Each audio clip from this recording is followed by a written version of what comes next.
Welcome to Annie's Kitchen and you're watching Annie's Kitchen with Annie. ഇന്ന് recipe non vegetarian തന്നെയാണ്. അതെ, സത്യം പറഞ്ഞാൽ എനിക്ക് വെജിറ്റേറിയൻ നമ്മൾ എന്നാ ചെയ്യും? ഈ പനീർ മഷ്റൂം അല്ലാതെ വേറെ ഒന്നും എനിക്ക് സത്യം പറഞ്ഞാൽ ഒത്തിരി അങ്ങോട്ട് പരീക്ഷിച്ച് നോക്കിയിട്ടില്ല. പക്ഷെ എന്നാലും നമ്മുടെ മുന്നിൽ ഇഷ്ടംപോലെ വെജിറ്റബിൾസ് ഉണ്ട്. ഇങ്ങേറ്റം പടരിക്ക പടവലങ്ങ എന്നൊക്കെ പറഞ്ഞിട്ട് ഇഷ്ടംപോലെ ഉണ്ട്. വിഷമിക്കേണ്ട, ഞാൻ എന്തായാലും അത് എന്നാ പറയുക, വെജിറ്റേറിയൻ എന്നതേലും ഒക്കെ കണ്ടുപിടിച്ച് നമുക്ക് ഓൾട്ടർനേറ്റ് ആയിട്ട് വെജും നോൺ വെജും ഒക്കെ ചെയ്യാമെന്ന് ഞാൻ പറയും. പക്ഷെ എന്നാലും പെട്ടെന്ന് ഒരു നോൺ വെജ് വന്നു പോയാൽ എനിക്കൊന്നും ചെയ്യാൻ ഒക്കെയല്ല. കഴിയുന്നതും പരാതി കേൾക്കുന്നുണ്ട്, ഇഷ്ടം പോലെ വെജിറ്റേറിയൻ ചെയ്യുന്നില്ല എന്ന് പറഞ്ഞ്. ഏറ്റവും കൂടുതൽ പരാതി വരുന്നത് എന്നാണെന്നറിയാമോ? ഈ ചപ്പാത്തിയുടെ കൂടെയൊക്കെ രാത്രിക്കൊക്കെ നമുക്ക് എന്നതേലും ഒരു വെജിറ്റബിൾ കറിയോ എന്നേലും ഒക്കെ ഉണ്ടാക്കാൻ വേണ്ടിയിട്ട് അതൊക്കെയാണ് ഏറ്റവും കൂടുതൽ പരാതി.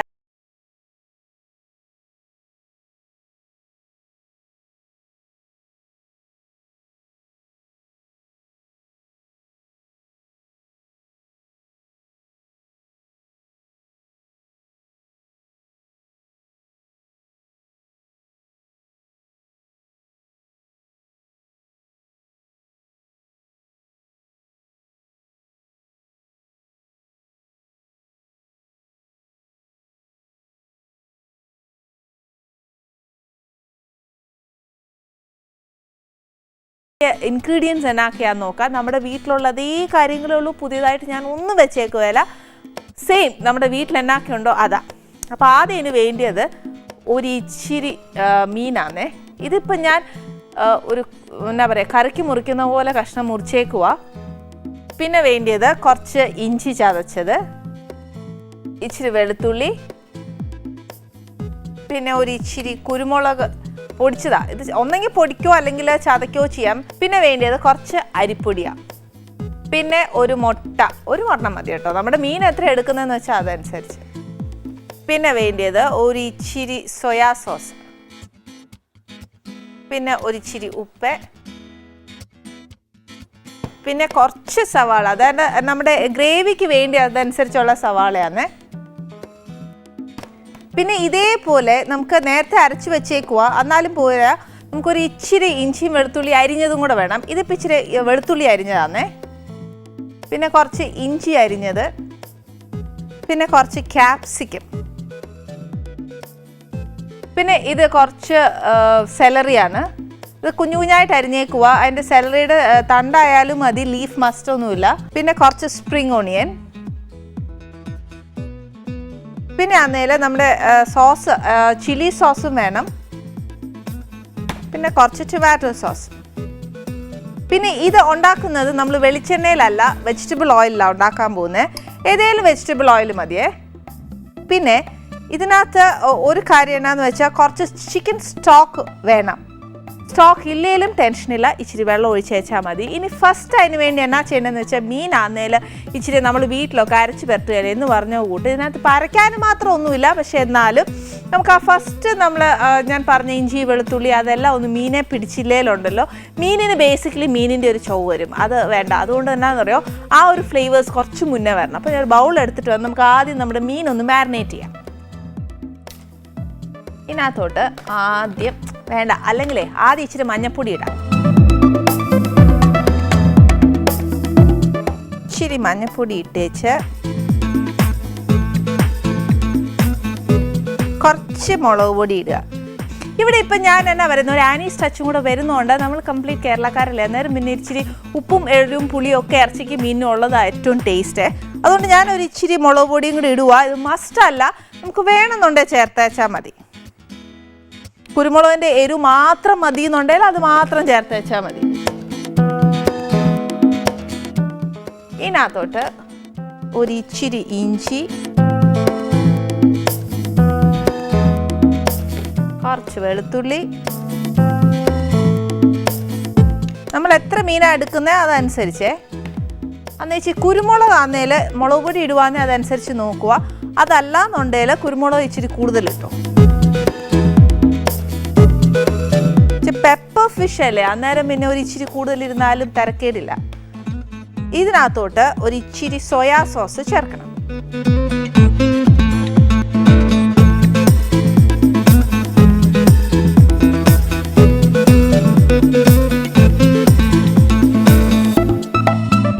അന്നേച്ച് ഒരു ഇച്ചിരി ഉപ്പ്,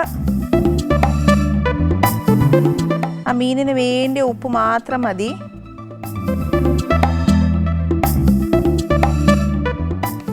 ഇത് ഇച്ചിരി ഒരു ഡ്രൈ ആയിരിക്കും, അന്നേരം നമുക്ക് അതിനെ ഒരു ഇച്ചിരി കൂടി ഒന്ന് ലൂസാക്കിയാൽ മാത്രമേ നമ്മുടെ മീനെ തേച്ച് പിടിപ്പിക്കാനൊക്കത്തുള്ളൂ. ഒന്നെങ്കിൽ നമ്മൾ വെള്ളം ഒഴിക്കുക, അല്ലെന്നുണ്ടെങ്കിൽ നമ്മൾ ചിക്കൻ സ്റ്റോക്ക് ഒഴിക്കുക, ഏതായാലും മതി. ഇപ്പം നമ്മൾ എന്തായാലും ചിക്കൻ സ്റ്റോക്ക് ഇതിനകത്തോട്ട് ചേർക്കാനുള്ളയാ, അത് ചേർക്കാം. ചിക്കൻ സ്റ്റോക്ക് ഇല്ലാത്തവർക്ക് ഞാൻ പറയുക ഇച്ചിരി വെള്ളം ചേർക്കാം. അപ്പം ഞാൻ എന്നാ ചെയ്യാൻ പോകുന്നത്, ഇപ്പം ഞാനിവിടെ വെള്ളമാണ് ചേർക്കാൻ പോകുന്നത്. കാര്യം വെച്ചാൽ ഇത് ഇല്ലെങ്കിലോ എന്ന് വിചാരിച്ചിട്ട് ടെൻഷൻ ആക്കണ്ട, അതായത് ചിക്കൻ സ്റ്റോക്ക് ഇല്ലെങ്കിലോ എന്ന് വിചാരിച്ച് ടെൻഷൻ ആക്കണ്ട. വെള്ളം ഒഴിച്ചായാലും നമുക്കിത് ചെയ്യാവുന്നതേ ഉള്ളൂ. ഒരു ഇച്ചിരി നമ്മുടെ അരപ്പൊന്ന് നനയാൻ വേണ്ടി മാത്രം.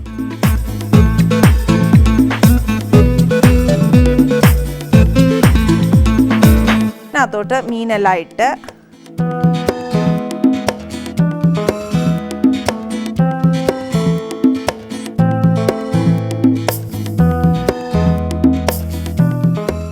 അതിനകത്തോട്ട് നല്ലതായിട്ട് ആ മീനിലെ അരപ്പെല്ലാം ഒന്ന് പിടിക്കണം.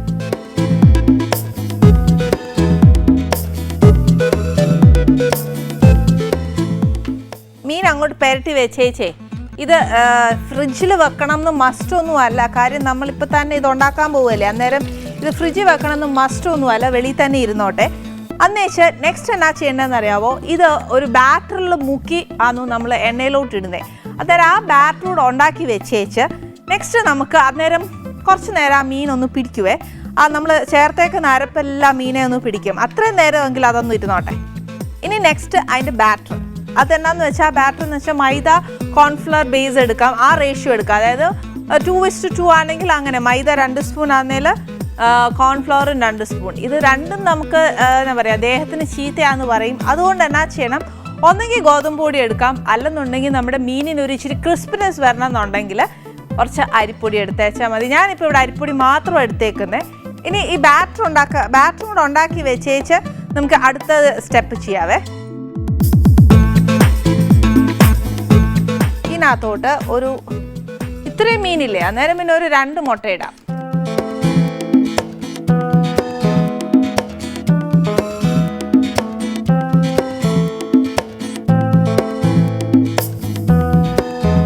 ഇപ്പം നേരത്തെ ഞാൻ ഇൻഗ്രീഡിയൻസിൻ്റെ ഇടയിലെ ഒരു മുട്ടയാണേ പറഞ്ഞത്. പക്ഷേ ഞാൻ എപ്പോഴും പറയുന്ന കൂട്ടാണേ, നമ്മൾ ഈ കറി വെക്കാൻ നേരം ഉണ്ടല്ലോ, ചിലപ്പോൾ നമ്മുടെ മീനിൻ്റെ അളവ് ഇതെല്ലാം നോക്കിയേച്ച് വേണം നമ്മൾ ഓരോ ഇൻഗ്രീഡിയൻസ് എടുക്കാനായിട്ട്. അതായത് ഇപ്പം ഇത്രയും മീനുണ്ട് എൻ്റെ കയ്യിൽ, അതായത് നോക്കി അന്നേരം ഇത്രയത്തിനും ഒന്ന് ഫുൾ കോട്ട് ചെയ്തെടുക്കണമെന്നുണ്ടെങ്കിൽ എൻ്റെ കയ്യിൽ മിനിമം 2 മുട്ടയും പിന്നെ അരിപ്പൊടിയും ചേർത്താലേ ഒക്കത്തുള്ളൂ. പക്ഷേ നമ്മൾ മൈദയും കോൺഫ്ലവറും ചേർക്കുന്നതെങ്കിൽ 1 മുട്ട മതിയാവും. ഇപ്പം ഞാൻ മൈദയല്ല അരിപ്പൊടിയാണ് ചേർക്കുന്നത്, അതുകൊണ്ട് ഞാൻ 2 മുട്ട എടുത്തേ. ഇതിനകത്തോട്ട് ആദ്യം മുട്ടയൊന്ന് അടിച്ചേച്ചും, അല്ലെങ്കിൽ പിന്നെ ഇതിനകത്തോട്ട് ഒരു ഇച്ചിരി ഉപ്പ്,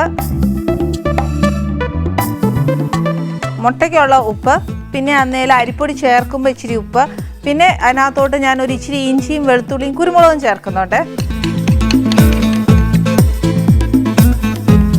ഇതിനകത്ത് ചേർക്കുന്ന കുരുമുളക് അന്നേരം ഒരു ഇച്ചിരിയേ ചേർക്കത്തുള്ളൂ.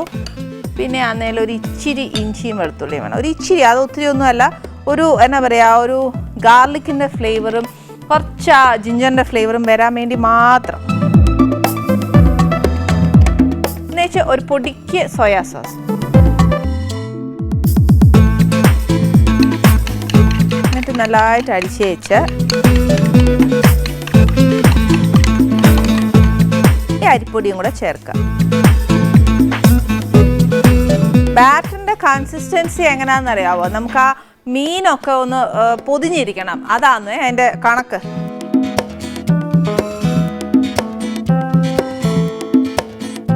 ഇതിനകത്താണെങ്കിൽ ഒട്ടും നമ്മൾ കട്ടയൊന്നും ഇല്ലാതെ എടുക്കണം.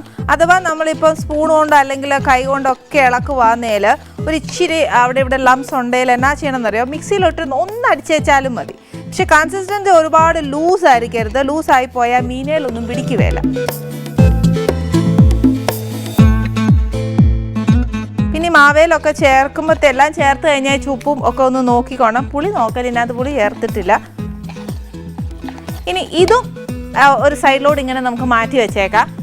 എന്നിട്ട് ഇനി എന്നാ ചെയ്യണമെന്ന് വെച്ചാൽ നമുക്ക് ഇതിനകത്തോട്ട് ചേർക്കാനുള്ളൊരു ഗ്രേവി ഇല്ലേ, അത് കുറച്ചൊന്ന്, അതായത് ഒരുപാടൊന്നുമില്ല, നമ്മുടെ ഉള്ളിയും ഇഞ്ചിയും വെളുത്തുള്ളിയും ഒന്ന് വഴറ്റി എടുക്കണം, അത്ര മാത്രമേ ഉള്ളൂ. എന്നാൽ ഒത്തിരി എണ്ണ ഒഴിച്ചേച്ച് വഴറ്റുകയും ചെയ്യല്ലേ. കാര്യം എന്നാന്നോ, നമ്മുടെ ആ മീൻ വറുക്കുമ്പോൾ ഉണ്ടാകുന്നൊരു എണ്ണയില്ലേ, വറുത്ത് കഴിയുമ്പോഴത്തേക്കുള്ള എണ്ണ, ആ എണ്ണയാണെന്നു ഇതിനകത്ത് ചേർക്കുമ്പോഴത്തേന് ഒരു എന്താ പറയുക, കുറച്ചുകൂടെ ഒരു ടേസ്റ്റ് വരത്തുള്ളേ. അന്നേരം അതൊരു ഇച്ചിരി എണ്ണ ഒഴിച്ചേച്ച് വറുത്തേച്ചാൽ മതി. ആദ്യം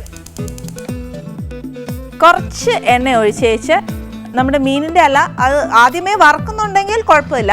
പിന്നെ ഇങ്ങനെ ആ മീൻ ഇച്ചിരി നേരം ഒന്ന് പിടിക്കാനൊക്കെ ആയിട്ട് നമ്മൾ മാരിനേറ്റ് ചെയ്ത് വെക്കുവാന്നേൽ കുറച്ച് കഴിഞ്ഞേച്ച് കുറച്ച് എണ്ണ ഒഴിച്ച് ഉള്ളിയൊക്കെ വഴറ്റി വെച്ചാൽ മതി. ഇപ്പം ഞാനത് ഇച്ചിരി പിടിക്കാൻ വേണ്ടി വെച്ച് വെച്ചേക്കുക, അതുകൊണ്ട് ഞാനൊരു ഇച്ചിരി എണ്ണ ഒഴിച്ചേച്ച് ഉള്ളി ഒന്ന് വഴറ്റാം.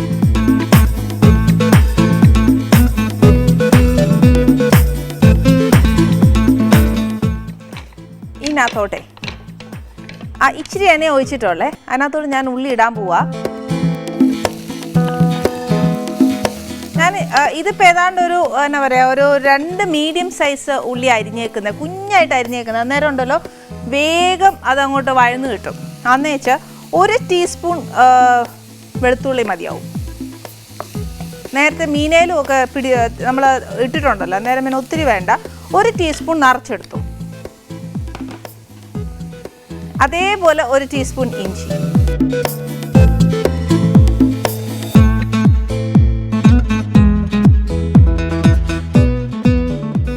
ഇനി ഇതിൻ്റെ പരുവ് എങ്ങനെയാണെന്ന് അറിയാം, നമ്മുടെ ഉള്ളി മൂക്കുന്നത് ഒരു ഇച്ചിരി ബ്രൗൺ ആവണം. അതായത് നമുക്ക് ആ ഗ്രേവി ഒരു ഇച്ചിരി എന്നാ പറയുക, പെപ്പർ ചിക്കനൊക്കെ അതെങ്ങനെയല്ല ഇപ്പോൾ കണ്ടിട്ടില്ലേന്ന് ചോദിക്കുന്നത് തെറ്റല്ലേ, അങ്ങനെ പറയാനൊക്കത്തില്ല. എന്നാലും ഒരു ഇച്ചിരി ബ്രൗൺ ആവണം. ആ കട്ട്ലേറ്റിനൊക്കെ നമ്മൾ മുരിക്കി വില എന്ന് പറഞ്ഞ കൂട്ട് ഒരു ബ്രൗൺ നിറം ആകുമ്പോഴത്തേക്ക് നമുക്ക് അടുത്ത ഇൻഗ്രീഡിയൻസ് ചേർക്കാം. ഇപ്പം ഞാനൊരു ഇച്ചിരി എണ്ണ ഒഴിച്ചിട്ടുള്ളൂ. വളരെ ശ്രദ്ധിക്കുക, മീൻ വറുത്തിട്ട് എടുക്കുന്ന ആ എണ്ണയും കൂടെ ആകുമ്പോഴേ ടേസ്റ്റ് വരുള്ളൂ. ഞാൻ ഉള്ളി ഇച്ചിരി വഴറ്റി വെച്ചിട്ടുണ്ട്, ഇച്ചിരി എണ്ണ ഒഴിച്ചേച്ച് വഴറ്റി വെച്ചിട്ടുള്ളൂ. ഇനി എന്നാ ചെയ്യേണ്ടതെന്ന് വെച്ചാൽ നമുക്ക് ആ മീൻ ഒന്ന് വറുത്തെടുക്കാം. അന്നേരം പാത്രം മാറ്റിയേച്ചേ. പക്ഷേ ഇതിനകത്ത് ഞാൻ വറുത്താലും എന്നാ ചെയ്യുന്നതെന്നോ, ഞാൻ ഈ എണ്ണ ഇതിനകത്തോട്ട് ഒഴിക്കുവേ. അന്നേച്ച് ഇതിനകത്തോട്ട് നമ്മുടെ മീൻ വറുക്കാനും വേണ്ടിയിട്ടുള്ള എണ്ണ വേണം. ഒരു ഇച്ചിരി ഒഴിക്കരുത്, ഷാലോ ഫ്രൈ അല്ല, ഒരു ഇച്ചിരി നല്ലതായിട്ട് വറക്കണം.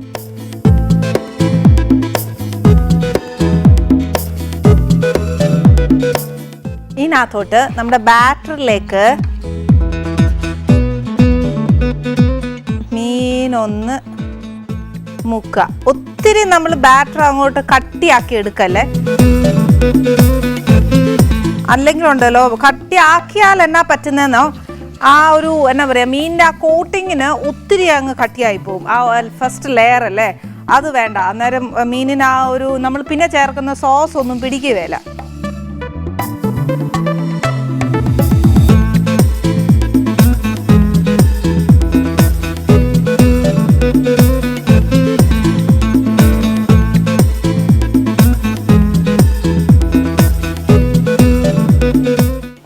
ഇനി ഇത് വറുക്കുന്നത് എങ്ങനെയാന്ന് വെച്ചാൽ, നമ്മൾ സാധാരണ വീട്ടിലൊക്കെ മീൻ വറുക്കുകയല്ലേ എന്ന് പറഞ്ഞ പോലെ ഇച്ചിരി ഒന്ന് മൂപ്പിച്ചോ, അല്ലാതെ ഷാലോ ഫ്രൈ ചെയ്യരുത്. എന്നാലേ നമുക്ക് സോസിനകത്തോട്ടിട്ട് ഇളക്കുമ്പോഴത്തേനും ഒക്കെ അത് മീൻ തന്നെത്താനെ അങ്ങ് സോഫ്റ്റ് ആയിക്കോളും. ഈ ആദ്യമേ നമ്മൾ സോഫ്റ്റായിട്ട് വറുത്തെടുക്കുവാന്നേൽ സോസ് ചേർക്കുമ്പോഴത്തേക്ക് മീൻ പൊടിഞ്ഞു പോവേ. അതുകൊണ്ട് ഇച്ചിരി നല്ല ക്രിസ്പി ആയിട്ട് വറുത്തെടുത്തു.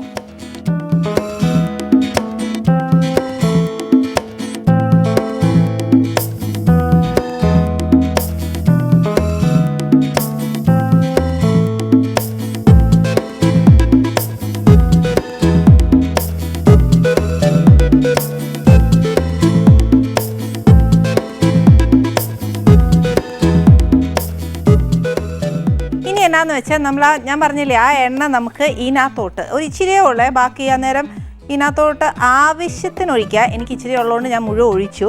കാര്യം എന്നാന്നോ, ആ എണ്ണ ഒന്ന് കിടന്നാലേ ആ മീനിനൊരു ടേസ്റ്റ് വരത്തുള്ളേ.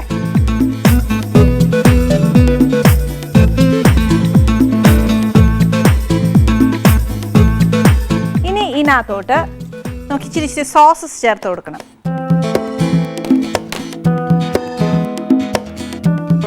ആദ്യം ഇച്ചിരി സോയാ സോസ്, പിന്നെ കുറച്ച് ചില്ലി സോസ്. ഈ ചില്ലി സോസിനൊന്നും ഒത്തിരി എരിവൊന്നുമില്ല.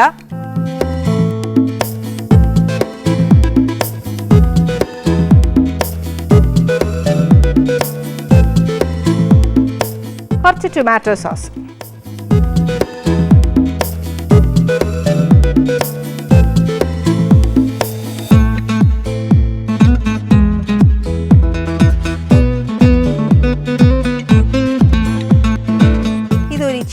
എന്നാന്ന് വെച്ചാൽ ഒത്തിരി വലിയ ഗ്രേവി അല്ല, ഒരു തിക്ക് ഗ്രേവി. അതായത് നമ്മുടെ ആ മീനയിലൊന്ന് എന്നാ പറയുക, ഇച്ചിരി ഒന്ന് പെരണ്ടിരിക്കുകയേ ഉള്ളൂ, അതിൽ കൂടുതലൊന്നും വരികയില്ല. ഇതിനകത്തോട്ട് ഒരു എത്രയോ ക്യാപ്സിക്കം നമുക്ക് ഇഷ്ടമാകുന്നതിൽ ചേർക്കാം. ഒരു ഇച്ചിരി ക്യാപ്സിക്കം ഇടുക.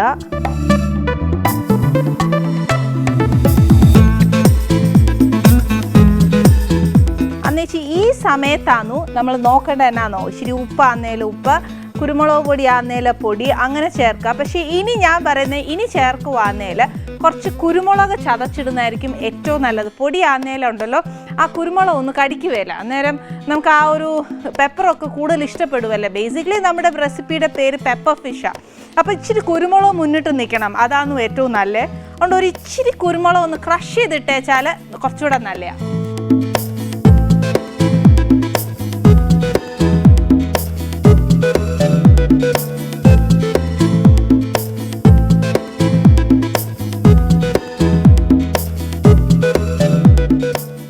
ഇതിനകത്തോട്ട് ഒരു ഇച്ചിരി ചിക്കൻ സ്റ്റോക്ക്, എത്രയാ സ്റ്റോക്ക് വേണ്ടിയെന്ന് വെച്ചാൽ ഈ ചിക്കൻ സ്റ്റോക്ക് അല്ല, അതിന് ഇച്ചിരി കുറഞ്ഞാലും കുഴപ്പമൊന്നുമില്ല, കൂടിയാലും കുഴപ്പമൊന്നുമില്ല, ആവശ്യമനുസരിച്ച് ഒഴിച്ചേച്ചേ എന്നാ പറയുക, ഒരു തിക്ക് കൺസിസ്റ്റൻസി ആകുമ്പോഴത്തേന് നമ്മുടെ മീനിടുക. മീനിട്ടേച്ച് ഇച്ചിരി നേരം ആ മീനിലൊന്ന് പിടിക്കാനും മാത്രമുള്ള ഒരു വെള്ളം വേണം.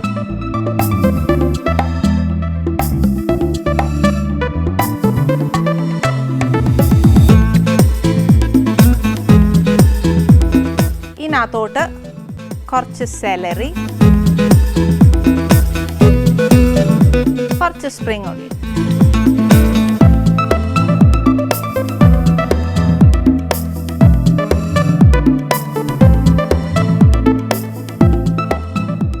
ഇനി ഇതൊന്ന് തിളച്ച് കഴിഞ്ഞാൽ, അതായത് ഒത്തിരി നേരം ഒന്നും എടുക്കുകയില്ല, ഇതാണ്ടേ ഇപ്പൊ തന്നെ അത് തിളച്ചായിരുന്നേ.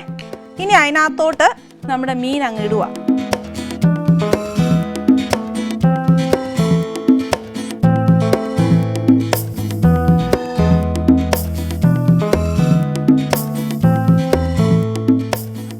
ഞാൻ ഇത് ഇച്ചിരി ഒഴിച്ചേക്കുമല്ലേ, അന്നേരം എൻ്റെ മീനെ പിടിക്കാനാന്നേല ഒരു ഇച്ചിരി നേരവും കൂടെ വേണേ. അപ്പം ഞാൻ എന്നാ ചെയ്യണം, മീനെ ഒന്ന് പിടിക്കുകയും വേണം, മാത്രമല്ല നമ്മൾ വറുത്തെടുക്കുമ്പോഴത്തേന് മീനിനെ ഒത്തിരി അങ്ങോട്ട് ഉള്ളിലോട്ട് ആ ഒരു എന്നാ പറയുക മസാലയെല്ലാം ചേരണം, പിന്നെ ആ സോസും എല്ലാം ചേരണം, അന്നേരം ഒക്കത്തില്ല. ഇപ്പോഴാണ് അതിൻ്റെ കറക്റ്റ് ആ ഒരു കംപ്ലീറ്റ് ഡിഷായി മാറുന്നത്. അന്നേരം നമ്മൾ ഏറ്റവും ലോ ഫ്ലെയിമിൽ ഏറ്റവും സിമ്മിലാക്കി വെച്ച് കുറച്ച് നേരം നമ്മൾ അതിനെ വിട്ടു കൊടുക്കണം. ഇപ്പം ഞാൻ അങ്ങനെ ചെയ്തേക്കും, എന്നാൽ മാത്രമേ ആ ഒരു ടേസ്റ്റ് വരുള്ളൂ. പിന്നെ ഇടയ്ക്കിടയ്ക്ക് നമ്മൾ പോയി ഇതൊന്ന് ഇളക്കി കൊടുത്തോണം. അഥവാ സപ്പോസ് നമ്മൾ ഈ നോൺ സ്റ്റിക്ക് പാനയിലൊന്നും അല്ല വെക്കുന്നെന്നുണ്ടെങ്കിൽ കുറച്ച് നടി പിടിക്കാൻ ചാൻസ് ഉണ്ടെങ്കിൽ മാത്രം ഒന്ന് ഇളക്കി കൊടുക്കുക. അല്ലെന്നുണ്ടെങ്കിൽ ഒരു 10 മിനിറ്റ് ചെറിയ ഫ്ലെയിമിൽ ഇട്ടേക്കുക. ഇനി ഇതവിടെ കുറച്ച് നേരം കിടക്കട്ടെ. ഇനി നെക്സ്റ്റ് ഞാനൊരു എളുപ്പത്തിലൊരു ഡ്രിങ്ക് കാണിക്കാം, ഒരു ഫലൂഡയുടെ വേറൊരു വേർഷൻ. അതിനെനിക്ക് പേരൊന്നും അറിയത്തില്ല. ഫലൂഡയുടെ കംപ്ലീറ്റ് ഇൻഗ്രീഡിയൻസ് എനിക്ക് കിട്ടാത്തതുകൊണ്ട് എൻ്റെ ഫ്രിഡ്ജിലിരുന്ന കൈ കിട്ടിയ സാധനങ്ങളൊക്കെ വെച്ചിട്ട് ഒരു സ്പെഷ്യൽ ഡ്രിങ്കാണ്. Can be made as a breakfast എന്ന് പറഞ്ഞാൽ ഒക്കത്തില്ല, ബിക്കോസ് അതിനകത്ത് വേണ്ടാത്ത കാര്യങ്ങളൊക്കെ ഞാൻ ചേർക്കുന്നുണ്ട്. അത് നമുക്കിനി എങ്ങനെ ഉണ്ടാക്കുന്നതെന്ന് നോക്കാം. ഇനി ഇതൊന്ന് മാറ്റിയിട്ട് ഫ്രൂട്ട്സ്, അതായത് ആ ഡ്രിങ്കിൻ്റെ ഇൻഗ്രീഡിയൻസ് കംപ്ലീറ്റ് എടുത്ത് വയ്ക്കാം കേട്ടോ. ഇനി നമുക്ക് നമ്മുടെ ഡ്രിങ്ക് എങ്ങനെ ഉണ്ടാക്കുന്നതെന്ന് നോക്കാം. എളുപ്പമാട്ടോ, ഒരുപാട് പ്രയാസമൊന്നുമില്ല. നമ്മുടെ വീട്ടിൽ എന്നാക്കെ ഫ്രൂട്ട്സ് ഉണ്ടോ, ഡ്രൈ ഫ്രൂട്ട്സ് ഉണ്ടോ അതിടാം. ഫ്രൂട്ട്സ് ആണെങ്കിൽ എല്ലാ ഫ്രൂട്ട്സും അരിഞ്ഞേച്ച് ഇതിപ്പോൾ പഞ്ചസാര പാനിയിൽ ഇട്ടേക്ക് വന്നേ, അതാകുമ്പോഴത്തേന് ആ ഫ്രൂട്ട്സിനകത്തെല്ലാം ഒരു ഇച്ചിരി പഞ്ചസാര വരികയും ചെയ്യും. പിന്നെ എന്നാന്ന് വെച്ചാൽ വേണ്ടിയത് കുറച്ച് ഐസ്ക്രീം വേണം, അതായത് 2 ഫ്ലേവർ, പിന്നെ കുറച്ച് വാനില, പിന്നെ ഡ്രൈ ഫ്രൂട്ട്സ്. അന്ന് ഞാൻ എടുത്ത ഇച്ചിരി ബദാം, പിന്നെ കുറച്ച് പിസ്താഷ്യൂ, പിന്നെ വേണ്ടിയ കുറച്ച് കാഷ്യൂ, പിന്നെ കുറച്ച് ടൂട്ടി ഫ്രൂട്ടിയാ വേണ്ടിയ. ഇത് എല്ലാ കളേഴ്സും ഉണ്ട്. എൻ്റെ കയ്യിൽ ഇപ്പോൾ ഉള്ളത് കുറച്ച് റെഡ് ഉണ്ട്, പിന്നെ ഇച്ചിരി യെല്ലോ ഉണ്ട്. ഇതെന്നാന്നോ ഒരിച്ചിരി ജാമാണ്, മിക്സഡ് ഫ്രൂട്ട് ജാമാണ്. പിന്നെ വേണ്ടിയത് കുറച്ച് കശകശയാണ്, ഇറച്ചിയിലിടുന്ന കശകശയല്ല, ബേസിൽ സീഡ്സ് ആണ് ഇത്. നമ്മുടെ ഡ്രിങ്കിലൊക്കെ ഇടുന്നതാണ്. ഇനി നമുക്കിത് ലെയർ ചെയ്യാം. കണ്ടോ, ഒരു പരിപാടിയില്ല. ആദ്യം എന്നാ ചെയ്യേണ്ടതെന്ന് വെച്ചാൽ കുറച്ച് വാനില ഐസ്ക്രീം ഏറ്റവും ബോട്ടം ലെയറിൽ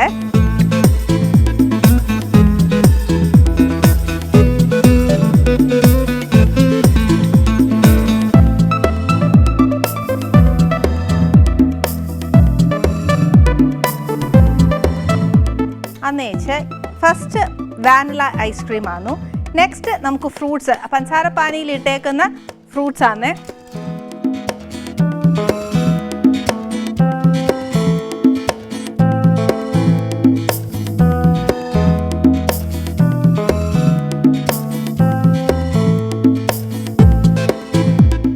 അന്നേച്ച് ഇതിൻ്റെ മേലിലാന്നു കുറച്ച് ജാം ഇടണം. അതായത് നമ്മുടെ മിക്സഡ് ഫ്രൂട്ട് ജാം ഇല്ലേ, ഇതെല്ലാം വീട്ടിലുള്ളതല്ലേ. നമ്മുടെ പിള്ളേർ കാലത്ത് സ്കൂളിൽ പോകാനായിട്ട് നമ്മൾ ഏറ്റവും കൂടുതൽ തിങ്കളാഴ്ച ദിവസം കരുതുന്ന ഒരു സാധനമാണ് ബ്രെഡും ജാമും.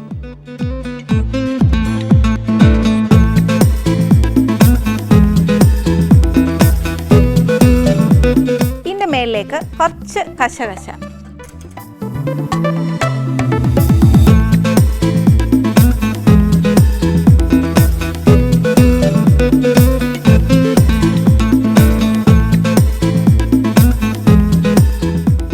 അന്നേച്ചാൽ അതിൻ്റെ മേളിലോട്ട് ഒരു ഇച്ചിരി പിസ്താച്ചു,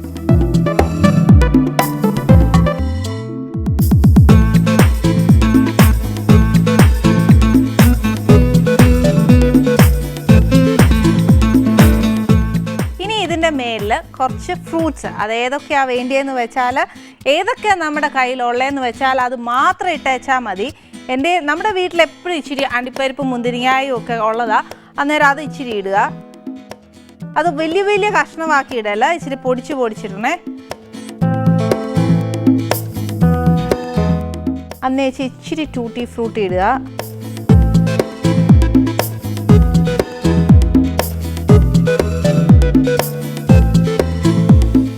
കുറച്ച് പിസ്താഷ്യൂ, അത് ഇച്ചിരി മുറിച്ച്.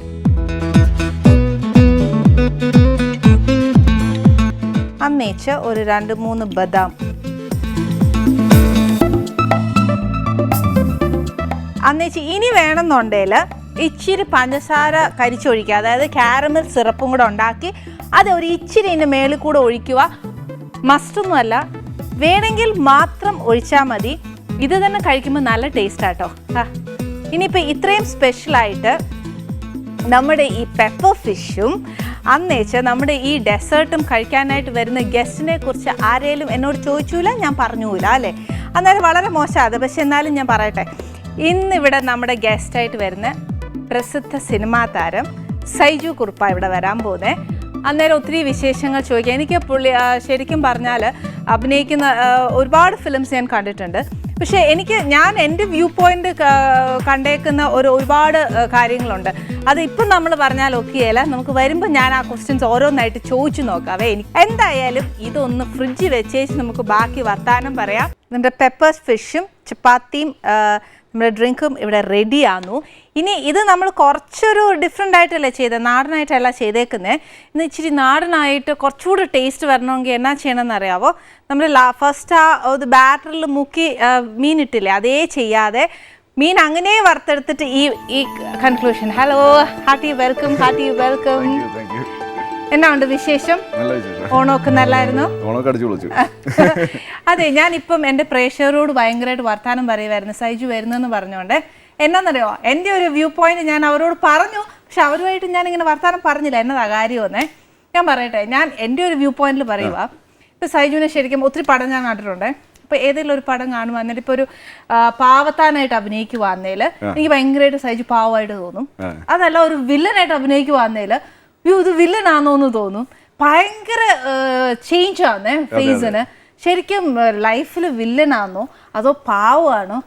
ഫേസ് വെച്ച് നമുക്ക് ആർക്കും ഒന്നും പിടിക്കാൻ ഒക്കുന്നില്ല. ഓത്തെ ക്യാരക്ടേഴ്സ് എന്നല്ലേ.